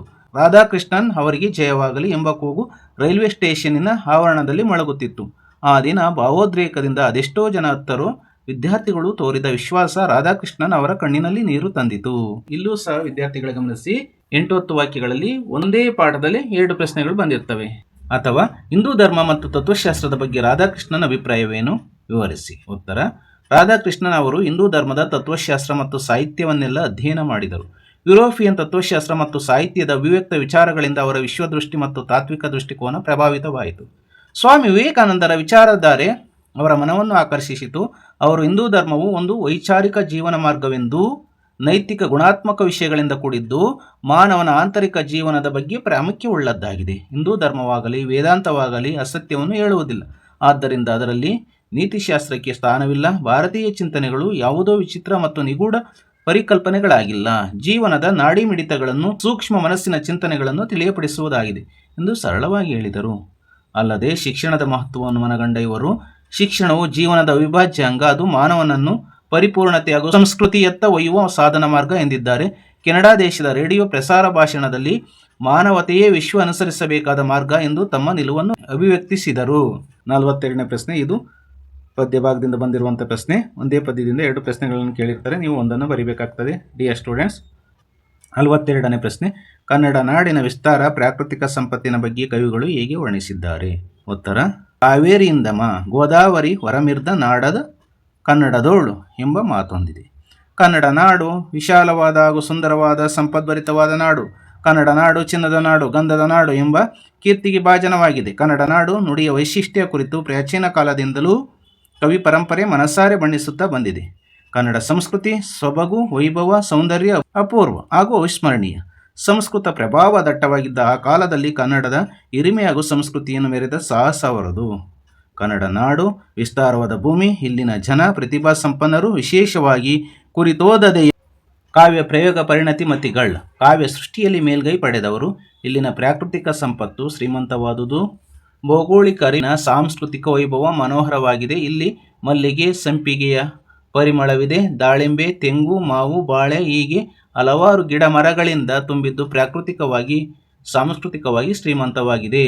ಅಥವಾ ಕನ್ನಡ ಭಾಷೆ ಹಾಗೂ ಸಾಹಿತ್ಯದ ಬಗ್ಗೆ ಕವಿಗಳಿಗಿರುವ ಅಭಿಮಾನ ಹೇಗೆ ವ್ಯಕ್ತವಾಗಿದೆ.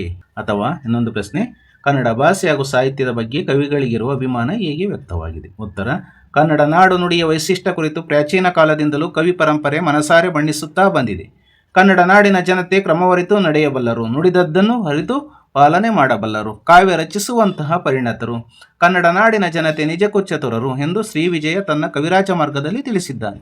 ನಮಗೆ ತುಪ್ಪವೂ ಬೇಕು, ಎಣ್ಣೆಯೂ ಬೇಕು, ಸಂಸ್ಕೃತವೂ ಬೇಕು, ಕನ್ನಡವೂ ಬೇಕು, ಆದರೆ ತುಪ್ಪದ ಆಸ್ವಾದ ಮಿಶ್ರಣ ಬೇಡ, ಅಂದರೆ ಕನ್ನಡ ಸಂಸ್ಕೃತದ ಮಿಶ್ರಣ ಬೇಡ ಎಂದಿದ್ದಾನೆ. ಶುದ್ಧ ಕನ್ನಡದೋಳ್ ತಂದಿಕ್ಕುವುದೇ ಸಕ್ಕದಂ ಎಂದಿದ್ದಾನೆ ಕವಿ ನಯಸೇನ. ಕಪಿ ಸಂತತಿ ಸೇತುವೆಯನ್ನು ಕಟ್ಟಿದಂತೆ ಅರನು ನರನ ಮುಗಿಲನ್ನು ಒತ್ತಿ ಹಿಡಿದಂತೆ ಕವಿಗಳು ಶ್ರೇಷ್ಠವಾದ ಕೃತಿಗಳನ್ನು ರಚಿಸಿದರು ಎಂದು ಕವಿ ನೇಮಿಚಂದ್ರ ಕನ್ನಡ ಕವೀಂದ್ರರ ಶ್ರೇಷ್ಠತೆಯನ್ನು ವರ್ಣಿಸಿದ್ದಾನೆ. ಕನ್ನಡ ಭಾಷೆಯು ಸುಲಿದ ಬಾಳೆಹಣ್ಣಿನಂತೆ, ಸಿಗುರು ತೆಗೆದ ಕಬ್ಬಿನಂತೆ, ಉಷ್ಣ ಅಡಿದ ಹಾಲಿನಂತೆ ಸುಲಭವೂ ರುಚಿಯುಳ್ಳದ್ದೂ ಆಗಿದೆ. ಆದ್ದರಿಂದ ಕನ್ನಡ ಭಾಷೆಯಿಂದಲೇ ಮೋಕ್ಷ ಗಳಿಸಿಕೊಂಡರೆ ಸಾಕು, ಸಂಸ್ಕೃತದಲ್ಲೇನಿದೆ ಎಂದು ಕವಿ ಮಹಾಲಿಂಗರಂಗರು ಕನ್ನಡ ಭಾಷೆ ಸಾಹಿತ್ಯದ ಬಗ್ಗೆ ಅಭಿಮಾನದಿಂದ ನುಡಿದಿದ್ದಾರೆ. 13ನೇ ಮೇನು 13th ಮೇನ್, ಕೆಳಗಿನ ಗದ್ಯ ಭಾಗವನ್ನು ಮನಸ್ಸಿನಲ್ಲಿ ಓದಿಕೊಂಡು ಕೊಟ್ಟಿರುವ ಪ್ರಶ್ನೆಗಳಿಗೆ ಉತ್ತರ ಬರೆಯಿರಿ. 1 × 4 = 4 ಮಾರ್ಕ್ಸ್ಗಳು. ಇಲ್ಲಿ 2 ಪ್ರಶ್ನೆಗಳಿರ್ತವೆ, 2 ಅಂಕಗಳು. 1 × 4 = 4 ಮಾರ್ಕ್ಸ್. 43ನೇ ಪ್ರಶ್ನೆಗಳು. ಆ ಪಶ್ಚಿಮ ಘಟ್ಟಗಳು ಹೇಗೆ ನಿರ್ನಾಮವಾಗುತ್ತಿವೆ. ಉತ್ತರ: ಮೇಲೆ ಒಂದು ಕಡೆ ಸೇರುತ್ತಿರುವ ಜನಸಂಖ್ಯೆಯಿಂದಾಗಿ ಕೃಷಿ ಭೂಮಿಯ ವಿಸ್ತರಣೆಗೆಂದು ರೈತರು ಅರಣ್ಯ ಕಡಿದು ಅತಿಕ್ರಮ ಸಾಗುವಳಿ ಆರಂಭಿಸಿದ್ದು, ಇನ್ನೊಂದು ಕಡೆ ಅರಣ್ಯ ಹುಟ್ಟುವಳಿಗಳಾದ ಮೆಣಸು, ದಾಲಚಿನ್ನಿ, ಜೇನು, ಧೂಪ, ದಂತ, ರಾಳ, ಬಗಿನೆ, ಬಿದಿರುಗಳಿಗೆ ಬೇಡಿಕೆ ಹೆಚ್ಚಾದ್ದರಿಂದ ಹಣದಾಸೆಗೆ ಕಾಡು ದೋಚುವವರ ಸಂಖ್ಯೆ ಹೆಚ್ಚಾದದ್ದು. ಇವೆಲ್ಲಕ್ಕಿಂತ ಹೆಚ್ಚಾಗಿ ದೇಶ ಅಭಿವೃದ್ಧಿಗೆಂದು ಉದ್ದಿಮೆಗಳನ್ನು ಸ್ಥಾಪಿಸಿ ಖನಿಜ ವಿದ್ಯುತ್ತಿಗೆಂದೇ ಸರ್ಕಾರವು ಪಶ್ಚಿಮ ಘಟ್ಟಕ್ಕೆ ಲಗ್ಗೆ ಹಾಕಿದ್ದು. ಕಾಪಾಡಬೇಕಿದ್ದ ಮಾಲೀಕನೇ ತನ್ನ 100 ತೋಳಗಳಿಂದ ಕಾಡಿಗೆ ಕೊಡಲಿ ಬೀಸಿದ್ದು ತಾನು ದೋಚುವುದಷ್ಟೇ ಅಲ್ಲದೆ ದೋಚಲು ಸಿದ್ಧರಾದ ಖಾಸಗಿ ಉದ್ದಿಮೆದಾರರನ್ನೆಲ್ಲ ಕರೆದು ಕೊಡಲಿ, ಗುದ್ದಲಿ, ಸಿಡಿಮದ್ದು ನೀಡಿದ್ದು. ಆ ಪ್ರಶ್ನೆ, ಪಶ್ಚಿಮ ಘಟ್ಟಗಳ ಸೌಂದರ್ಯವನ್ನು ಬಣ್ಣಿಸಿ. ಉತ್ತರ, ಮೇಲೆ ಆಕಾಶಕ್ಕೆ ಮುಖ ಮಾಡಿ ಬೆಳೆದ ಸದಾ ಹಸಿರಿನ ದಟ್ಟ ಕಾಡು, ಸೂರ್ಯನ ಸೆಕೆ ತಾಗದ ಕಾಲಡಿಯಲ್ಲಿ ಕತ್ತಲು ಕವಿದಿರುವ ಗೊಂಡಾರಣ್ಯ, ಜೇನು, ಜೀರುಂಡೆ, ಕೀಟ, ಪತಂಗಗಳಿಂದ ಹಿಡಿದು ಕಾಡೆಮ್ಮೆ, ಮದ್ದಾನೆಗಳವರೆಗೂ ಅಸಂಖ್ಯ ಜೀವಕೋಟಿಗಳ ಆಶ್ರಯತಾಣ. ಪಶ್ಚಿಮ ಘಟ್ಟ ಧುಮ್ಮಿಕ್ಕುವ ಜಲಪಾತ, ಬಿಸಿ ನೀರಿನ ಬುಗ್ಗೆ, ಹಿಮಶೀತಲ ಸರೋವರ, ಸೂಜಿಮನೆಯಂಥ ಶಿಖರ, ದುರ್ಗಮ ಪ್ರಪಾತವೇ ಮುಂತಾದ ಉಬ್ಬುತಗ್ಗಿನ ವೈಚಿತ್ರ್ಯಗಳ ತಾಣವಾಗಿದೆ. 14ನೇ ಮೇನು, 14th ಮೇನ್, ಕೆಳಗಿನ ಯಾವುದಾದರೂ ಒಂದಕ್ಕೆ ಕೊಟ್ಟಿರೋ ಮಾಹಿತಿಯನ್ನು ಆಧರಿಸಿ ಪತ್ರ ಬರೆಯಿರಿ. 2 ಪತ್ರಗಳಿರ್ತವೆ, ನೀವು ಯಾವುದಾದ್ರೂ ಒಂದು ಪತ್ರವನ್ನು ಬರೆಯಿರಿ. ಒಂದು ಪತ್ರಕ್ಕೆ 5 ಅಂಕಗಳು. 1 × 5 = 5 ಮಾರ್ಕ್ಸ್. 44ನೇ ಪ್ರಶ್ನೆ, ನಿಮ್ಮನ್ನು ರಾಯಚೂರಿನ ಸಂಗೊಳ್ಳಿ ರಾಯಣ್ಣ ಪ್ರೌಢಶಾಲೆಯಲ್ಲಿ ಓದುತ್ತಿರುವ ಚೈತ್ರಾಲಿ ಎಂದು ಭಾವಿಸಿಕೊಂಡು ನಿಮ್ಮ ಶಾಲೆಯಲ್ಲಿ ಕೈಗೊಂಡ ಶೈಕ್ಷಣಿಕ ಪ್ರವಾಸದ ಅನುಭವವನ್ನು ಕುರಿತು ಧಾರವಾಡದಲ್ಲಿರುವ ನಿಮ್ಮ ಅಕ್ಕನಿಗೊಂದು ಪತ್ರ ಬರೆಯಿರಿ. ಇಲ್ಲಿ ಇದು ಅನೌಪಚಾರಿಕ ಪತ್ರ, ಇಲ್ಲಿ ಕ್ಷೇಮವನ್ನು ಬರೀಬೇಕಾಗ್ತದೆ. ಇವರಿಂದ ಚೈತ್ರಾಲಿ, 9ನೇ ತರಗತಿ, ಸಂಗೊಳ್ಳಿ ರಾಯಣ್ಣ ಪ್ರೌಢಶಾಲೆ, ರಾಯಚೂರ. ದಿನಾಂಕ ಯಾವುದಾದ್ರೂ ಸಹ ಬರೀರಿ. ಇಲ್ಲಿ 19/12/2025. ಮಾತೃಶ್ರೀ ಸಮಾನರಾದ ಅಕ್ಕನಿಗೆ. ನಿನ್ನ ಪ್ರೀತಿಯ ಸಹೋದರಿಯಾದ ಚೈತ್ರಾಲಿ ಪ್ರೀತಿಪೂರ್ವಕ ಸಾಷ್ಟಾಂಗ ನಮಸ್ಕಾರಗಳು. ಇಲ್ಲಿ ನಾನು ಆರೋಗ್ಯದಿಂದ ಇದ್ದೇನೆ, ನೀವು ಸಹ ಆರೋಗ್ಯವಾಗಿರುವಿರಿ ಎಂದು ತಿಳಿದುಕೊಂಡಿರುತ್ತೇನೆ. ಹಾಗೆಯೇ ನನ್ನ ವಿದ್ಯಾಭ್ಯಾಸವೂ ಸಹ ಉತ್ತಮವಾಗಿ ನಡೆಯುತ್ತಿದೆ. ಈ ಪತ್ರ ಬರೆಯಲು ಕಾರಣವೇನೆಂದರೆ, ನಮ್ಮ ಶಿಕ್ಷಕರ ಮಾರ್ಗದರ್ಶನದಲ್ಲಿ ನಾವು ಈ ಬಾರಿ ಹಂಪಿ ಮತ್ತು ಬಾದಾಮಿ ಕಡೆ ಶೈಕ್ಷಣಿಕ ಪ್ರವಾಸಕ್ಕೆ ತೆರಳಿದೆವು. ಪ್ರವಾಸದ ಮೊದಲ ದಿನ ಹಂಪಿಯ ಐತಿಹಾಸಿಕ ಸ್ಮಾರಕಗಳನ್ನು ವೀಕ್ಷಿಸಿದೆವು. ವಿಜಯನಗರ ಸಾಮ್ರಾಜ್ಯದ ವೈಭವ, ಕಲ್ಲಿನಲ್ಲಿ ಮೂಡಿದ ಶಿಲ್ಪಕಲೆ, ವಿರೂಪಾಕ್ಷ ದೇವಸ್ಥಾನ ಇವೆಲ್ಲವನ್ನು ನೇರವಾಗಿ ಕಂಡಾಗ ಪಠ್ಯಪುಸ್ತಕದಲ್ಲಿದ್ದ ಓದಿದ್ದ ಪಾಠಗಳು ಜೀವಂತವಾಗಿರುವಂತೆ ಭಾಸವಾಯಿತು. ಮರುದಿನ ಬಾದಾಮಿಯ ಗುಹಾ ದೇವಾಲಯಗಳನ್ನು ವೀಕ್ಷಿಸಿದೆವು. ಅಲ್ಲಿನ ಶಿಲ್ಪಗಳ ನಿಖರತೆ ಹಾಗೂ ಪ್ರಾಚೀನ ಭಾರತದ ವಾಸ್ತುಶಿಲ್ಪ ನಮ್ಮನ್ನು ಅಚ್ಚರಿಗೊಳಿಸಿತು. ಶಿಕ್ಷಕರು ಪ್ರತಿಯೊಂದು ಸ್ಥಳದ ಮಹತ್ವವನ್ನು ವಿವರಿಸಿದುದರಿಂದ ನಮ್ಮ ಜ್ಞಾನ ಮತ್ತಷ್ಟು ವೃದ್ಧಿಯಾಯಿತು. ಈ ಪ್ರವಾಸದಿಂದ ನಮಗೆ ಕೇವಲ ಮನರಂಜನೆಯಷ್ಟೇ ಅಲ್ಲ, ಇತಿಹಾಸ, ಸಂಸ್ಕೃತಿ ಮತ್ತು ಸಹಬಾಳ್ವೆಯ ಮಹತ್ವವು ತಿಳಿದು ಬಂತು. ಸ್ನೇಹಿತರೊಂದಿಗೆ ಕಳೆದ ಆ ಕ್ಷಣಗಳು ನನ್ನ ಜೀವನದ ಮಧುರ ನೆನಪಾಗಿ ಉಳಿಯಲಿವೆ. ನಮಸ್ಕಾರಗಳೊಂದಿಗೆ ಇತಿ ಪ್ರೀತಿಯ ಸಹೋದರಿ ಚೈತ್ರಾಲಿ ಅಂತ ನೀವು ಬರಿಬೇಕು. ಇಲ್ಲಿ ಪತ್ರದ ವಿಳಾಸವನ್ನು ಬರೀಬೇಕು. ಯಾರಿಗೆ ಬರಿತೀವಿ ಅದನ್ನು. ಇವರಿಗೆ ಸ್ನೇಹಪ್ರಿಯ, ಬೇಂದ್ರೆ ನಗರ, ಧಾರವಾಡ 581421. ಇದು ಪಿನ್ ಕೋಡ್ ಆಗಿದೆ. ಇಲ್ಲಿ ಅಥವಾ ಅಂತ ಇನ್ನೊಂದಿದೆ ಪತ್ರ, ಗಮನಿಸೋಣ. ನಿಮ್ಮನ್ನು ವಿಜಯನಗರದ ಗೋಳಗುಮ್ಮಟ ಪ್ರೌಢಶಾಲೆಯಲ್ಲಿ ಓದುತ್ತಿರುವ ಅಭಿಜಿತ್ ಎಂದು ಭಾವಿಸಿಕೊಂಡು ನಿಮ್ಮೂರಿಗೊಂದು ಗ್ರಂಥಾಲಯ ನಿರ್ಮಿಸಿಕೊಡುವಂತೆ ನಿಮ್ಮ ರಾಜ್ಯದ ಶಿಕ್ಷಣ ಸಚಿವರಿಗೊಂದು ಮನವಿ ಪತ್ರ ಬರೆಯಿರಿ. ಇದು ಫಾರ್ಮಲ್ ಲೆಟ್ರು, ಅಂದರೆ ಔಪಚಾರಿಕ ಪತ್ರ. ಇವರಿಂದ ಅಭಿಜಿತ್, 9ನೇ ತರಗತಿ, ಗೋಳಗುಮ್ಮಟ ಪ್ರೌಢಶಾಲೆ, ವಿಜಯಪುರ. ಸ್ಥಳ ವಿಜಯಪುರ. ದಿನಾಂಕ ನೀವು ಯಾವುದನ್ನಾದರೂ ಸಹ ಬರಿಬೋದು. 19/3/2026 ಅಂತ ಇಲ್ಲಿದೆ. ಇವರಿಗೆ ಮಾನ್ಯ ಶಿಕ್ಷಣ ಸಚಿವರು, ವಿಧಾನಸೌಧ, ಬೆಂಗಳೂರು 581421. ಮಾನ್ಯರೇ, ವಿಷಯ ವಿಜಯಪುರದ ನಗರದ ನಮ್ಮೂರಿಗೆ ಸಾರ್ವಜನಿಕ ಗ್ರಂಥಾಲಯ ನಿರ್ಮಿಸಿಕೊಡುವ ಕುರಿತು. ಪತ್ರದ ಒಡಲೆಲ್ಲಿದೆ ಗಮನಿಸಿ. ಈ ಮೇಲ್ಕೊಂಡ ವಿಷಯಕ್ಕೆ ಸಂಬಂಧಿಸಿದಂತೆ ನಾನು ವಿಜಯಪುರ ಜಿಲ್ಲೆಯ ಗೋಳಗುಮ್ಮಟ ಪ್ರೌಢಶಾಲೆಯಲ್ಲಿ ಓದುತ್ತಿರುವ ವಿದ್ಯಾರ್ಥಿ ಅಭಿಜಿತ್, ನಮ್ಮೂರಿನ ವಿದ್ಯಾರ್ಥಿಗಳ ಹಾಗೂ ನಾಗರಿಕರ ಪರವಾಗಿ ಈ ಮನವಿ ಪತ್ರವನ್ನು ಗೌರವಪೂರ್ವಕವಾಗಿ ಸಲ್ಲಿಸುತ್ತಿದ್ದೇನೆ. ನಮ್ಮ ವಿಜಯಪುರ ನಗರವು ಐತಿಹಾಸಿಕ ಹಾಗೂ ಸಾಂಸ್ಕೃತಿಕ ಮಹತ್ವ ಹೊಂದಿದ್ದರೂ ನಮ್ಮೂರಿನಲ್ಲಿ ವಿದ್ಯಾರ್ಥಿಗಳು ಮತ್ತು ಸಾರ್ವಜನಿಕರಿಗೆ ಉಪಯುಕ್ತವಾಗುವಂತಹ ಸುಸಜ್ಜಿತ ಸಾರ್ವಜನಿಕ ಗ್ರಂಥಾಲಯದ ಕೊರತೆ ತೀವ್ರವಾಗಿದೆ. ಅನೇಕ ವಿದ್ಯಾರ್ಥಿಗಳು ಸ್ಪರ್ಧಾತ್ಮಕ ಪರೀಕ್ಷೆಗಳಿಗೂ ಹಾಗೂ ಶಾಲಾ ಕಾಲೇಜು ಶಿಕ್ಷಣಕ್ಕೂ ಪೂರಕವಾದ ಪುಸ್ತಕಗಳು, ಪತ್ರಿಕೆಗಳು ಮತ್ತು ಮಾಸಪತ್ರಿಕೆಗಳಿಗಾಗಿ ಬಹಳ ದೂರ ಪ್ರಯಾಣಿಸಬೇಕಾಗುತ್ತಿದೆ. ಆದ್ದರಿಂದ ತಾವುಗಳು ನಮ್ಮೂರಿನ ಶೈಕ್ಷಣಿಕ ಪ್ರಗತಿಯನ್ನು ಗಮನಿಸಿ ವಿಜಯಪುರ ನಗರದಲ್ಲಿ ಶೀಘ್ರವಾಗಿ ಒಂದು ಉತ್ತಮ ಸಾರ್ವಜನಿಕ ಗ್ರಂಥಾಲಯವನ್ನು ನಿರ್ಮಿಸಿಕೊಡಬೇಕೆಂದು ನಮ್ರವಾಗಿ ಮನವಿ ಮಾಡಿಕೊಳ್ಳುತ್ತೇನೆ. ಧನ್ಯವಾದಗಳೊಂದಿಗೆ ಇತಿ ತಮ್ಮ ವಿಶ್ವಾಸಿ ಅಭಿಜಿತ್. ಇವರಿಗೆ ಮಾನ್ಯ ಶಿಕ್ಷಣ ಸಚಿವರು, ವಿಧಾನಸೌಧ, ಬೆಂಗಳೂರು 581421. ಇದು ಪಿನ್ ಕೋಡ್ ನಂಬರ್ ಆಗಿರ್ತದೆ. 15ನೇ ಮೇನು, 15th ಮೇನ್, ಕೆಳಗಿನ ಯಾವುದಾದರೂ ಒಂದು ವಿಷಯದಲ್ಲಿ 15 ವಾಕ್ಯಗಳಿಗೆ ಕಡಿಮೆ ಇಲ್ಲದಂತೆ ಪ್ರಬಂಧವನ್ನು ಬರೆಯಿರಿ. 2 ಕೊಟ್ಟಿರ್ತಾರೆ ಪ್ರಬಂಧಗಳನ್ನು, ನೀವು ಒಂದು ಬರೀಬೇಕಾಗ್ತದೆ. ಒಂದು ಪ್ರಬಂಧಕ್ಕೆ 5 ಅಂಕಗಳು. 1 × 5 = 5 ಮಾರ್ಕ್ಸ್. 45ನೇ ಪ್ರಶ್ನೆ, ರಾಷ್ಟ್ರೀಯ ಹಬ್ಬಗಳ ಮಹತ್ವ ಪೀಠಿಕೆ. ಒಂದು ದೇಶದ ಐಕ್ಯತೆಯನ್ನು ಕಾಪಾಡುವ ನಿಟ್ಟಿನಲ್ಲಿ ರಾಷ್ಟ್ರೀಯ ಹಬ್ಬಗಳು ಬಹಳ ಪ್ರಾಮುಖ್ಯತೆಯನ್ನು ಪಡೆದುಕೊಳ್ಳುತ್ತವೆ. ಭಾರತದ ವೈವಿಧ್ಯತೆಯುಳ್ಳ ರಾಷ್ಟ್ರಗಳಲ್ಲಿ ಏಕತೆಯನ್ನು ತರುವುದು ಇಂಥ ರಾಷ್ಟ್ರೀಯ ಹಬ್ಬಗಳ ಮೂಲಕ ಸಾಧ್ಯವಿದೆ. ಇಡೀ ರಾಷ್ಟ್ರದ ಜನರೆಲ್ಲರೂ ಯಾವುದೇ ಭೇದ ಭಾವವಿಲ್ಲದೆ ಜಾತಿ, ಧರ್ಮ, ಪ್ರಾದೇಶಿಕ ಭಿನ್ನತೆಯನ್ನು ತೊರೆದು ಒಟ್ಟಾಗಿ ಆಚರಿಸುವ ಹಬ್ಬಗಳೇ ರಾಷ್ಟ್ರೀಯ ಹಬ್ಬಗಳು ಎಂದು ಕರೆಯಬಹುದು. ನಮ್ಮ ದೇಶದಲ್ಲಿ 3 ರಾಷ್ಟ್ರೀಯ ಹಬ್ಬಗಳೆಂದು ಘೋಷಿಸಲಾಗಿದೆ. ಅವುಗಳೆಂದರೆ, 1ನೇದು ಸ್ವಾತಂತ್ರ್ಯ ದಿನಾಚರಣೆ, 2ನೇದು ಗಣರಾಜ್ಯೋತ್ಸವ, 3ನೇದು ಗಾಂಧಿ ಜಯಂತಿ. ಇಲ್ಲಿ ವಿಷಯ ನಿರೂಪಣೆ ಬರ್ತದೆ, ಗಮನಿಸಿ. ಒಂದನೆಯದು ಸ್ವಾತಂತ್ರ್ಯ ದಿನಾಚರಣೆ. ಭಾರತ ಸುಮಾರು 200 ವರ್ಷಗಳ ಕಾಲ ಬ್ರಿಟಿಷರ ಆಳ್ವಿಕೆಗೆ ಒಳಪಟ್ಟಿತ್ತು. ವ್ಯಾಪಾರದ ಉದ್ದೇಶದಿಂದ ಬಂದ ಬ್ರಿಟಿಷರು ಭಾರತೀಯ ಅರಸರುಗಳು ದೌರ್ಬಲ್ಯಗಳನ್ನು ಉಪಯೋಗಿಸಿಕೊಂಡು ಭಾರತ ದೇಶದ ಆಡಳಿತ ಚುಕ್ಕಾಣಿ ಹಿಡಿದಿದ್ದರು. ಭಾರತೀಯರಿಗೆ ಸ್ವಾತಂತ್ರ್ಯ ಎನ್ನುವುದೇ ಇರಲಿಲ್ಲ. ಹಾಗಾಗಿ ಭಾರತೀಯರೆಲ್ಲರೂ ಒಟ್ಟಾಗಿ ಬ್ರಿಟಿಷರ ವಿರುದ್ಧ ಸ್ವಾತಂತ್ರ್ಯ ಹೋರಾಟದ ರಣಕಹಳೆಯನ್ನು ಓದಿ ಕೊನೆಗೆ 1947 ಆಗಸ್ಟ್ 15ರಂದು ಸ್ವಾತಂತ್ರ್ಯವನ್ನು ಪಡೆದರು. ಆ ದಿನವನ್ನು ಪ್ರತಿ ವರ್ಷ ಭಾರತೀಯರೆಲ್ಲರೂ ಒಟ್ಟಾಗಿ ರಾಷ್ಟ್ರೀಯ ಹಬ್ಬವನ್ನಾಗಿ ಆಚರಿಸಿ ರಾಷ್ಟ್ರೀಯ ಐಕ್ಯತೆಯನ್ನು ಮೆರೆಯುತ್ತಾರೆ. ಅಂದು ಶಾಲಾ ಕಾಲೇಜು ಕಚೇರಿಗಳಲ್ಲಿ ರಾಷ್ಟ್ರೀಯ ಧ್ವಜವನ್ನು ಹಾರಿಸಿ ದೇಶಭಕ್ತಿ ಸಾರುವ ಕಾರ್ಯಕ್ರಮಗಳನ್ನು ಆಚರಿಸಿ ಒಗ್ಗಟ್ಟನ್ನು ಪ್ರದರ್ಶಿಸುತ್ತಾರೆ. ಎರಡನೆಯದು ಗಣರಾಜ್ಯೋತ್ಸವ. ಭಾರತ ದೇಶವು ಸ್ವಾತಂತ್ರ್ಯವನ್ನು ಪಡೆದ ನಂತರ ಆಡಳಿತದ ರೂಪುರೇಷೆಗಳನ್ನು ಸಿದ್ಧಪಡಿಸಲಾಗುತ್ತದೆ. ಆ ರೂಪುರೇಷೆಗಳನ್ನು ಒಳಗೊಂಡಿರುವುದೇ ನಮ್ಮ ಸಂವಿಧಾನ. ಎಲ್ಲ ರಾಜ್ಯಗಳನ್ನು ಗಣಗಳನ್ನಾಗಿ ಮಾಡಿ ಒಟ್ಟುಗೂಡಿಸಿ ಉತ್ತಮವಾದ ಆಡಳಿತ ನಡೆಸಲು ಕಾನೂನು ರೂಪ ಪಡೆದ ಸಂವಿಧಾನವನ್ನು ಜನವರಿ 26, 1950ರಲ್ಲಿ ಜಾರಿಗೆ ತರಲಾಯಿತು. ಆ ದಿನವೇ ಗಣರಾಜ್ಯ ದಿನ. ಇದನ್ನು ಕೂಡ ನಮ್ಮ ದೇಶದ ಪ್ರಜೆಗಳೆಲ್ಲರೂ ಒಟ್ಟಾಗಿ ಸೇರಿ ಆಚರಿಸುತ್ತಾರೆ. ಈ ದಿನದಲ್ಲಿ ರಾಷ್ಟ್ರಧ್ವಜವನ್ನು ಹಾರಿಸಿ ಸಂವಿಧಾನದ ನಿರ್ಮಾತೃಗಳು ಹಾಗೂ ತತ್ವಗಳನ್ನು ಸ್ಮರಿಸಿಕೊಳ್ಳುತ್ತಾರೆ. ಪ್ರತಿಯೊಬ್ಬರೂ ಸಂವಿಧಾನ ಪಾಲಿಸುವ ಮನೋಧರ್ಮವನ್ನು ಬೆಳೆಸಿಕೊಳ್ಳುವ ಆಶಯವನ್ನು ಪಡೆಯುತ್ತಾರೆ. ಹಾಗೆಯೇ ದೇಶಭಕ್ತಿ ಸಾರುವ ಕಾರ್ಯಕ್ರಮಗಳನ್ನು ಆಚರಿಸಿ ಒಗ್ಗಟ್ಟನ್ನು ಪ್ರದರ್ಶಿಸುತ್ತಾರೆ. ಮೂರನೆಯದು ಗಾಂಧಿ ಜಯಂತಿ. ಯಾವುದೇ ಒಂದು ದೇಶದ ಜನರೆಲ್ಲರೂ ಒಟ್ಟಾಗಿ ಸೇರಲು ನಾಯಕತ್ವ ಬೇಕು. ನಾಯಕರಿಲ್ಲದ ನಾವೇ ದಡ ಸೇರಲಾರದು. ಅಂತೆಯೇ ನಮ್ಮ ದೇಶದ ಸ್ವಾತಂತ್ರ್ಯ ಪಡೆಯಲು ಬಹುಮುಖ ನಾಯಕತ್ವ ವಹಿಸಿಕೊಂಡವರು ನಮ್ಮ ದೇಶದ ರಾಷ್ಟ್ರಪಿತ ಎನಿಸಿಕೊಂಡ ಮಹಾತ್ಮ ಗಾಂಧೀಜಿಯವರು. ಅವರು ಹುಟ್ಟಿದ ದಿನವೇ ಅಕ್ಟೋಬರ್ 2. ಆ ದಿನವನ್ನು ಗಾಂಧಿ ಜಯಂತಿ ಎಂದೇ ರಾಷ್ಟ್ರೀಯ ಹಬ್ಬವನ್ನಾಗಿ ಆಚರಿಸಲಾಗುತ್ತದೆ. ಏಕೆಂದರೆ ಗಾಂಧೀಜಿಯವರು ಸ್ವಾತಂತ್ರ್ಯ ಚಳವಳಿಯ ಮುಂದಾಳತ್ವವನ್ನು ವಹಿಸಿಕೊಂಡು ಸ್ವಾತಂತ್ರ್ಯವನ್ನು ತಂದುಕೊಡುವಲ್ಲಿ ಪ್ರಾಮುಖ್ಯತೆಯನ್ನು ಪಡೆದುಕೊಂಡರು. ಆದ್ದರಿಂದ ಅವರ ಆದರ್ಶಗಳನ್ನು ನೆನೆಯುತ್ತಾ ಅವರನ್ನು ಸ್ಮರಿಸುತ್ತಾ ಸ್ವಾತಂತ್ರ್ಯದ ಮಹತ್ವದ ಬಗ್ಗೆ ಕೊಂಡಾಡುವ ದಿನವಾಗಿದೆ. ಉಪಸಂಹಾರ ಕನ್ಕ್ಲೂಷನ್. ಭಾರತದಲ್ಲಿ ರಾಷ್ಟ್ರೀಯ ಹಬ್ಬಗಳನ್ನು ಆಚರಿಸುವುದರಿಂದ ಪ್ರತಿಯೊಬ್ಬ ನಾಗರಿಕರಲ್ಲಿ ಏಕತೆ, ದೇಶಭಕ್ತಿ, ಸಂವಿಧಾನದ ಮಹತ್ವ, ನಾಯಕತ್ವದ ಮಹತ್ವ ಮುಂತಾದ ವಿಚಾರಗಳನ್ನು ತಿಳಿಯಲು ಮತ್ತು ನಾವು ಅದೇ ರೀತಿ ನಡೆದುಕೊಳ್ಳಲು ನೆರವಾಗುತ್ತದೆ ಎಂಬ ಆಶಯವನ್ನು ಇಟ್ಟುಕೊಳ್ಳೋಣ. ಅಥವಾ ಇನ್ನೊಂದು ಪ್ರಬಂಧ ಇರ್ತದೆ, ನೀವು ಅದನ್ನಾದರೂ ಸಹ ಬರಿಬಹುದು, ಮೇಲಿನ ಪ್ರಬಂಧವನ್ನಾದರೂ ಸಹ ಬರಿಬಹುದು. ಅಥವಾ ಇನ್ನೊಂದು ಪ್ರಬಂಧ ಇದೆ ಎಸ್ಸೆ ರೈಟಿಂಗ್ ಇದೆ, ಮಕ್ಕಳ ಸರ್ವಾಂಗೀಣ ಅಭಿವೃದ್ಧಿಗೆ ಸರ್ಕಾರದ ಸೌಲಭ್ಯಗಳು, PTಗೆ ಇಂಟ್ರೊಡಕ್ಷನ್ ಅಂತ ಕರೀತಾರೆ ಇಂಗ್ಲೀಷಲ್ಲಿ. ಮಕ್ಕಳು ಯಾವುದೇ ರಾಷ್ಟ್ರದ ಅಮೂಲ್ಯ ಸಂಪತ್ತು. ಮಕ್ಕಳ ಸರ್ವಾಂಗೀಣ ಅಭಿವೃದ್ಧಿಯ ಮೇಲೆ ರಾಷ್ಟ್ರದ ಭವಿಷ್ಯ ಅವಲಂಬಿತವಾಗಿದೆ. ಮಕ್ಕಳ ದೈಹಿಕ, ಮಾನಸಿಕ, ಬೌದ್ಧಿಕ, ಸಾಮಾಜಿಕ ಹಾಗೂ ನೈತಿಕ ಬೆಳವಣಿಗೆಗೆ ಸಹಕಾರಿಯಾಗುವಂತೆ ಸರ್ಕಾರ ವಿವಿಧ ಸೌಲಭ್ಯಗಳು ಮತ್ತು ಯೋಜನೆಗಳನ್ನು ಜಾರಿಗೊಳಿಸಿದೆ. ವಿಷಯ ನಿರೂಪಣೆ. ಶಿಕ್ಷಣ ಕ್ಷೇತ್ರದಲ್ಲಿ ಸರ್ಕಾರ ಉಚಿತ ಮತ್ತು ಕಡ್ಡಾಯ ಪ್ರಾಥಮಿಕ ಶಿಕ್ಷಣವನ್ನು ಒದಗಿಸಿದೆ. ಸರ್ಕಾರಿ ಶಾಲೆಗಳಲ್ಲಿ ಉಚಿತ ಪಠ್ಯಪುಸ್ತಕಗಳು, ಸಮವಸ್ತ್ರ ಯೂನಿಫಾರ್ಮ್, ಪಾದರಕ್ಷೆ ಹಾಗೂ ಮಧ್ಯಾಹ್ನದ ಬಿಸಿ ಊಟದ ಯೋಜನೆಯು ಮಕ್ಕಳಿಗೆ ಪೌಷ್ಟಿಕ ಆಹಾರ ಒದಗಿಸುವುದರ ಜೊತೆಗೆ ಶಾಲೆಗೆ ಹಾಜರಾಗುವ ಆಸಕ್ತಿಯನ್ನು ಹೆಚ್ಚಿಸುತ್ತದೆ. ವಿದ್ಯಾರ್ಥಿ ವೇತನ ಸ್ಕಾಲರ್ಶಿಪ್, ಪ್ರೋತ್ಸಾಹಧನ ಮತ್ತು ವಿಶೇಷ ಯೋಜನೆಗಳ ಮೂಲಕ ಬಡ ಹಾಗೂ ಹಿಂದುಳಿದ ವರ್ಗದ ಮಕ್ಕಳ ಶಿಕ್ಷಣಕ್ಕೆ ಉತ್ತೇಜನ ನೀಡಲಾಗುತ್ತಿದೆ. ಆರೋಗ್ಯ ಮತ್ತು ಪೌಷ್ಟಿಕತೆಗಾಗಿ ಅಂಗನವಾಡಿ ಕೇಂದ್ರಗಳ ಮೂಲಕ ಮಕ್ಕಳಿಗೆ ಪೌಷ್ಟಿಕ ಆಹಾರ, ಲಸಿಕೆ, ತೂಕ ಮತ್ತು ಎತ್ತರ ತಪಾಸಣೆ, ಆರೋಗ್ಯ ಸಲಹೆಗಳನ್ನು ನೀಡಲಾಗುತ್ತಿದೆ. ರಾಷ್ಟ್ರೀಯ ಬಾಲ ಆರೋಗ್ಯ ಕಾರ್ಯಕ್ರಮದ ಮೂಲಕ ಮಕ್ಕಳ ಆರೋಗ್ಯವನ್ನು ನಿಯಮಿತವಾಗಿ ಪರಿಶೀಲಿಸಲಾಗುತ್ತದೆ. ಇದರಿಂದ ಬಾಲ್ಯದಲ್ಲೇ ರೋಗಗಳನ್ನು ತಡೆಯಲು ಸಾಧ್ಯವಾಗುತ್ತದೆ.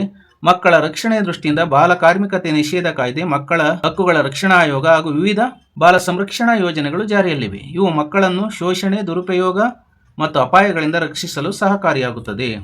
ಬಡ ಮತ್ತು ಹಿಂದುಳಿದ ವರ್ಗದ ವಿದ್ಯಾರ್ಥಿಗಳಿಗಾಗಿ ವಿವಿಧ ವಿದ್ಯಾರ್ಥಿ ವೇತನಗಳು, ಪ್ರೋತ್ಸಾಹಧನ, ಉಚಿತ ವಸತಿ ಹಾಗೂ ವಿದ್ಯಾಸೌಕರ್ಯಗಳನ್ನು ಸರ್ಕಾರ ಕಲ್ಪಿಸಿದೆ. ಮೊರಾರ್ಜಿ ದೇಸಾಯಿ ವಸತಿ ಶಾಲೆಗಳು, ಕಿತ್ತೂರು ರಾಣಿ ಚೆನ್ನಮ್ಮ ವಸತಿ ಶಾಲೆಗಳು ಮತ್ತು ಆದರ್ಶ ವಿದ್ಯಾಲಯಗಳು ಗ್ರಾಮೀಣ ಮತ್ತು ಪ್ರತಿಭಾವಂತ ವಿದ್ಯಾರ್ಥಿಗಳಿಗೆ ಉತ್ತಮ ಶಿಕ್ಷಣ ನೀಡುತ್ತಿವೆ. ಕ್ರೀಡೆ, ವಿಜ್ಞಾನ ಮತ್ತು ಸಾಂಸ್ಕೃತಿಕ ಕ್ಷೇತ್ರದಲ್ಲಿ ವಿದ್ಯಾರ್ಥಿಗಳ ಪ್ರತಿಭೆ ವಿಕಸನಕ್ಕಾಗಿ ಕ್ರೀಡಾ ತರಬೇತಿ ಕೇಂದ್ರಗಳು, ಬಾಲಭವನಗಳು, ವಿಜ್ಞಾನ ಕೇಂದ್ರಗಳು, ಗ್ರಂಥಾಲಯಗಳು ಹಾಗೂ ವಿವಿಧ ಸ್ಪರ್ಧೆಗಳು ಮತ್ತು ಶಿಬಿರಗಳನ್ನು ಆಯೋಜಿಸಲಾಗುತ್ತಿದೆ. ಇದರಿಂದ ವಿದ್ಯಾರ್ಥಿಗಳಲ್ಲಿ ಆತ್ಮವಿಶ್ವಾಸ, ನಾಯಕತ್ವ ಮತ್ತು ಸೃಜನಶೀಲತೆ ಬೆಳೆಯುತ್ತದೆ. ಉಪಸಂಹಾರ ಕನ್ಕ್ಲೂಷನ್. ಈ ರೀತಿಯಾಗಿ ಸರ್ಕಾರದ ವಿವಿಧ ಸೌಲಭ್ಯಗಳು ಮಕ್ಕಳ ಸರ್ವಾಂಗೀಣ ಅಭಿವೃದ್ಧಿಗೆ ಬಲವಾದ ಅಡಿಪಾಯವಾಗಿವೆ. ಈ ಸೌಲಭ್ಯಗಳನ್ನು ಸಮರ್ಪಕವಾಗಿ ಬಳಸಿಕೊಂಡಾಗ ಮಾತ್ರ ಮಕ್ಕಳನ್ನು ಉತ್ತಮ ನಾಗರಿಕರನ್ನಾಗಿ ರೂಪಿಸಲು ಸಾಧ್ಯವಾಗುತ್ತದೆ. ಆದ್ದರಿಂದ ಮಕ್ಕಳ ಅಭಿವೃದ್ಧಿಗೆ ಸರ್ಕಾರದ ಪ್ರಯತ್ನಗಳು ಅತ್ಯಂತ ಮಹತ್ವವುಳ್ಳವು. ಆತ್ಮೀಯ ವಿದ್ಯಾರ್ಥಿ ಬಂಧುಗಳೇ, ಇವರೆಗೂ 9ನೇ ತರಗತಿ ಪ್ರಥಮ ಭಾಷೆ ಸಿರಿ ಕನ್ನಡ 2ನೇ ಸಂಕಲನಾತ್ಮಕ ಮೌಲ್ಯಮಾಪನದ ಪ್ರಶ್ನೆಗಳಿಗೆ ಉತ್ತರಗಳನ್ನು ವಿವರಿಸಿದ್ದೇನೆ. ವಿಡಿಯೋವನ್ನು ಲೈಕ್ ಮಾಡಿ, ಕಮೆಂಟ್ ಮಾಡಿ ಹಾಗೂ ನಿಮ್ಮ ಫ್ರೆಂಡ್ಸ್ಗೆ ಶೇರ್ ಮಾಡಿ. ನಮ್ಮ ಯೂಟ್ಯೂಬ್ ಚಾನಲ್ನ ಸಬ್ಸ್ಕ್ರೈಬ್ ಮಾಡಿಕೊಳ್ಳೋದು ಮರಿಬೇಡಿ. ಎಲ್ಲರಿಗೂ ಸಹ ಧನ್ಯವಾದಗಳು.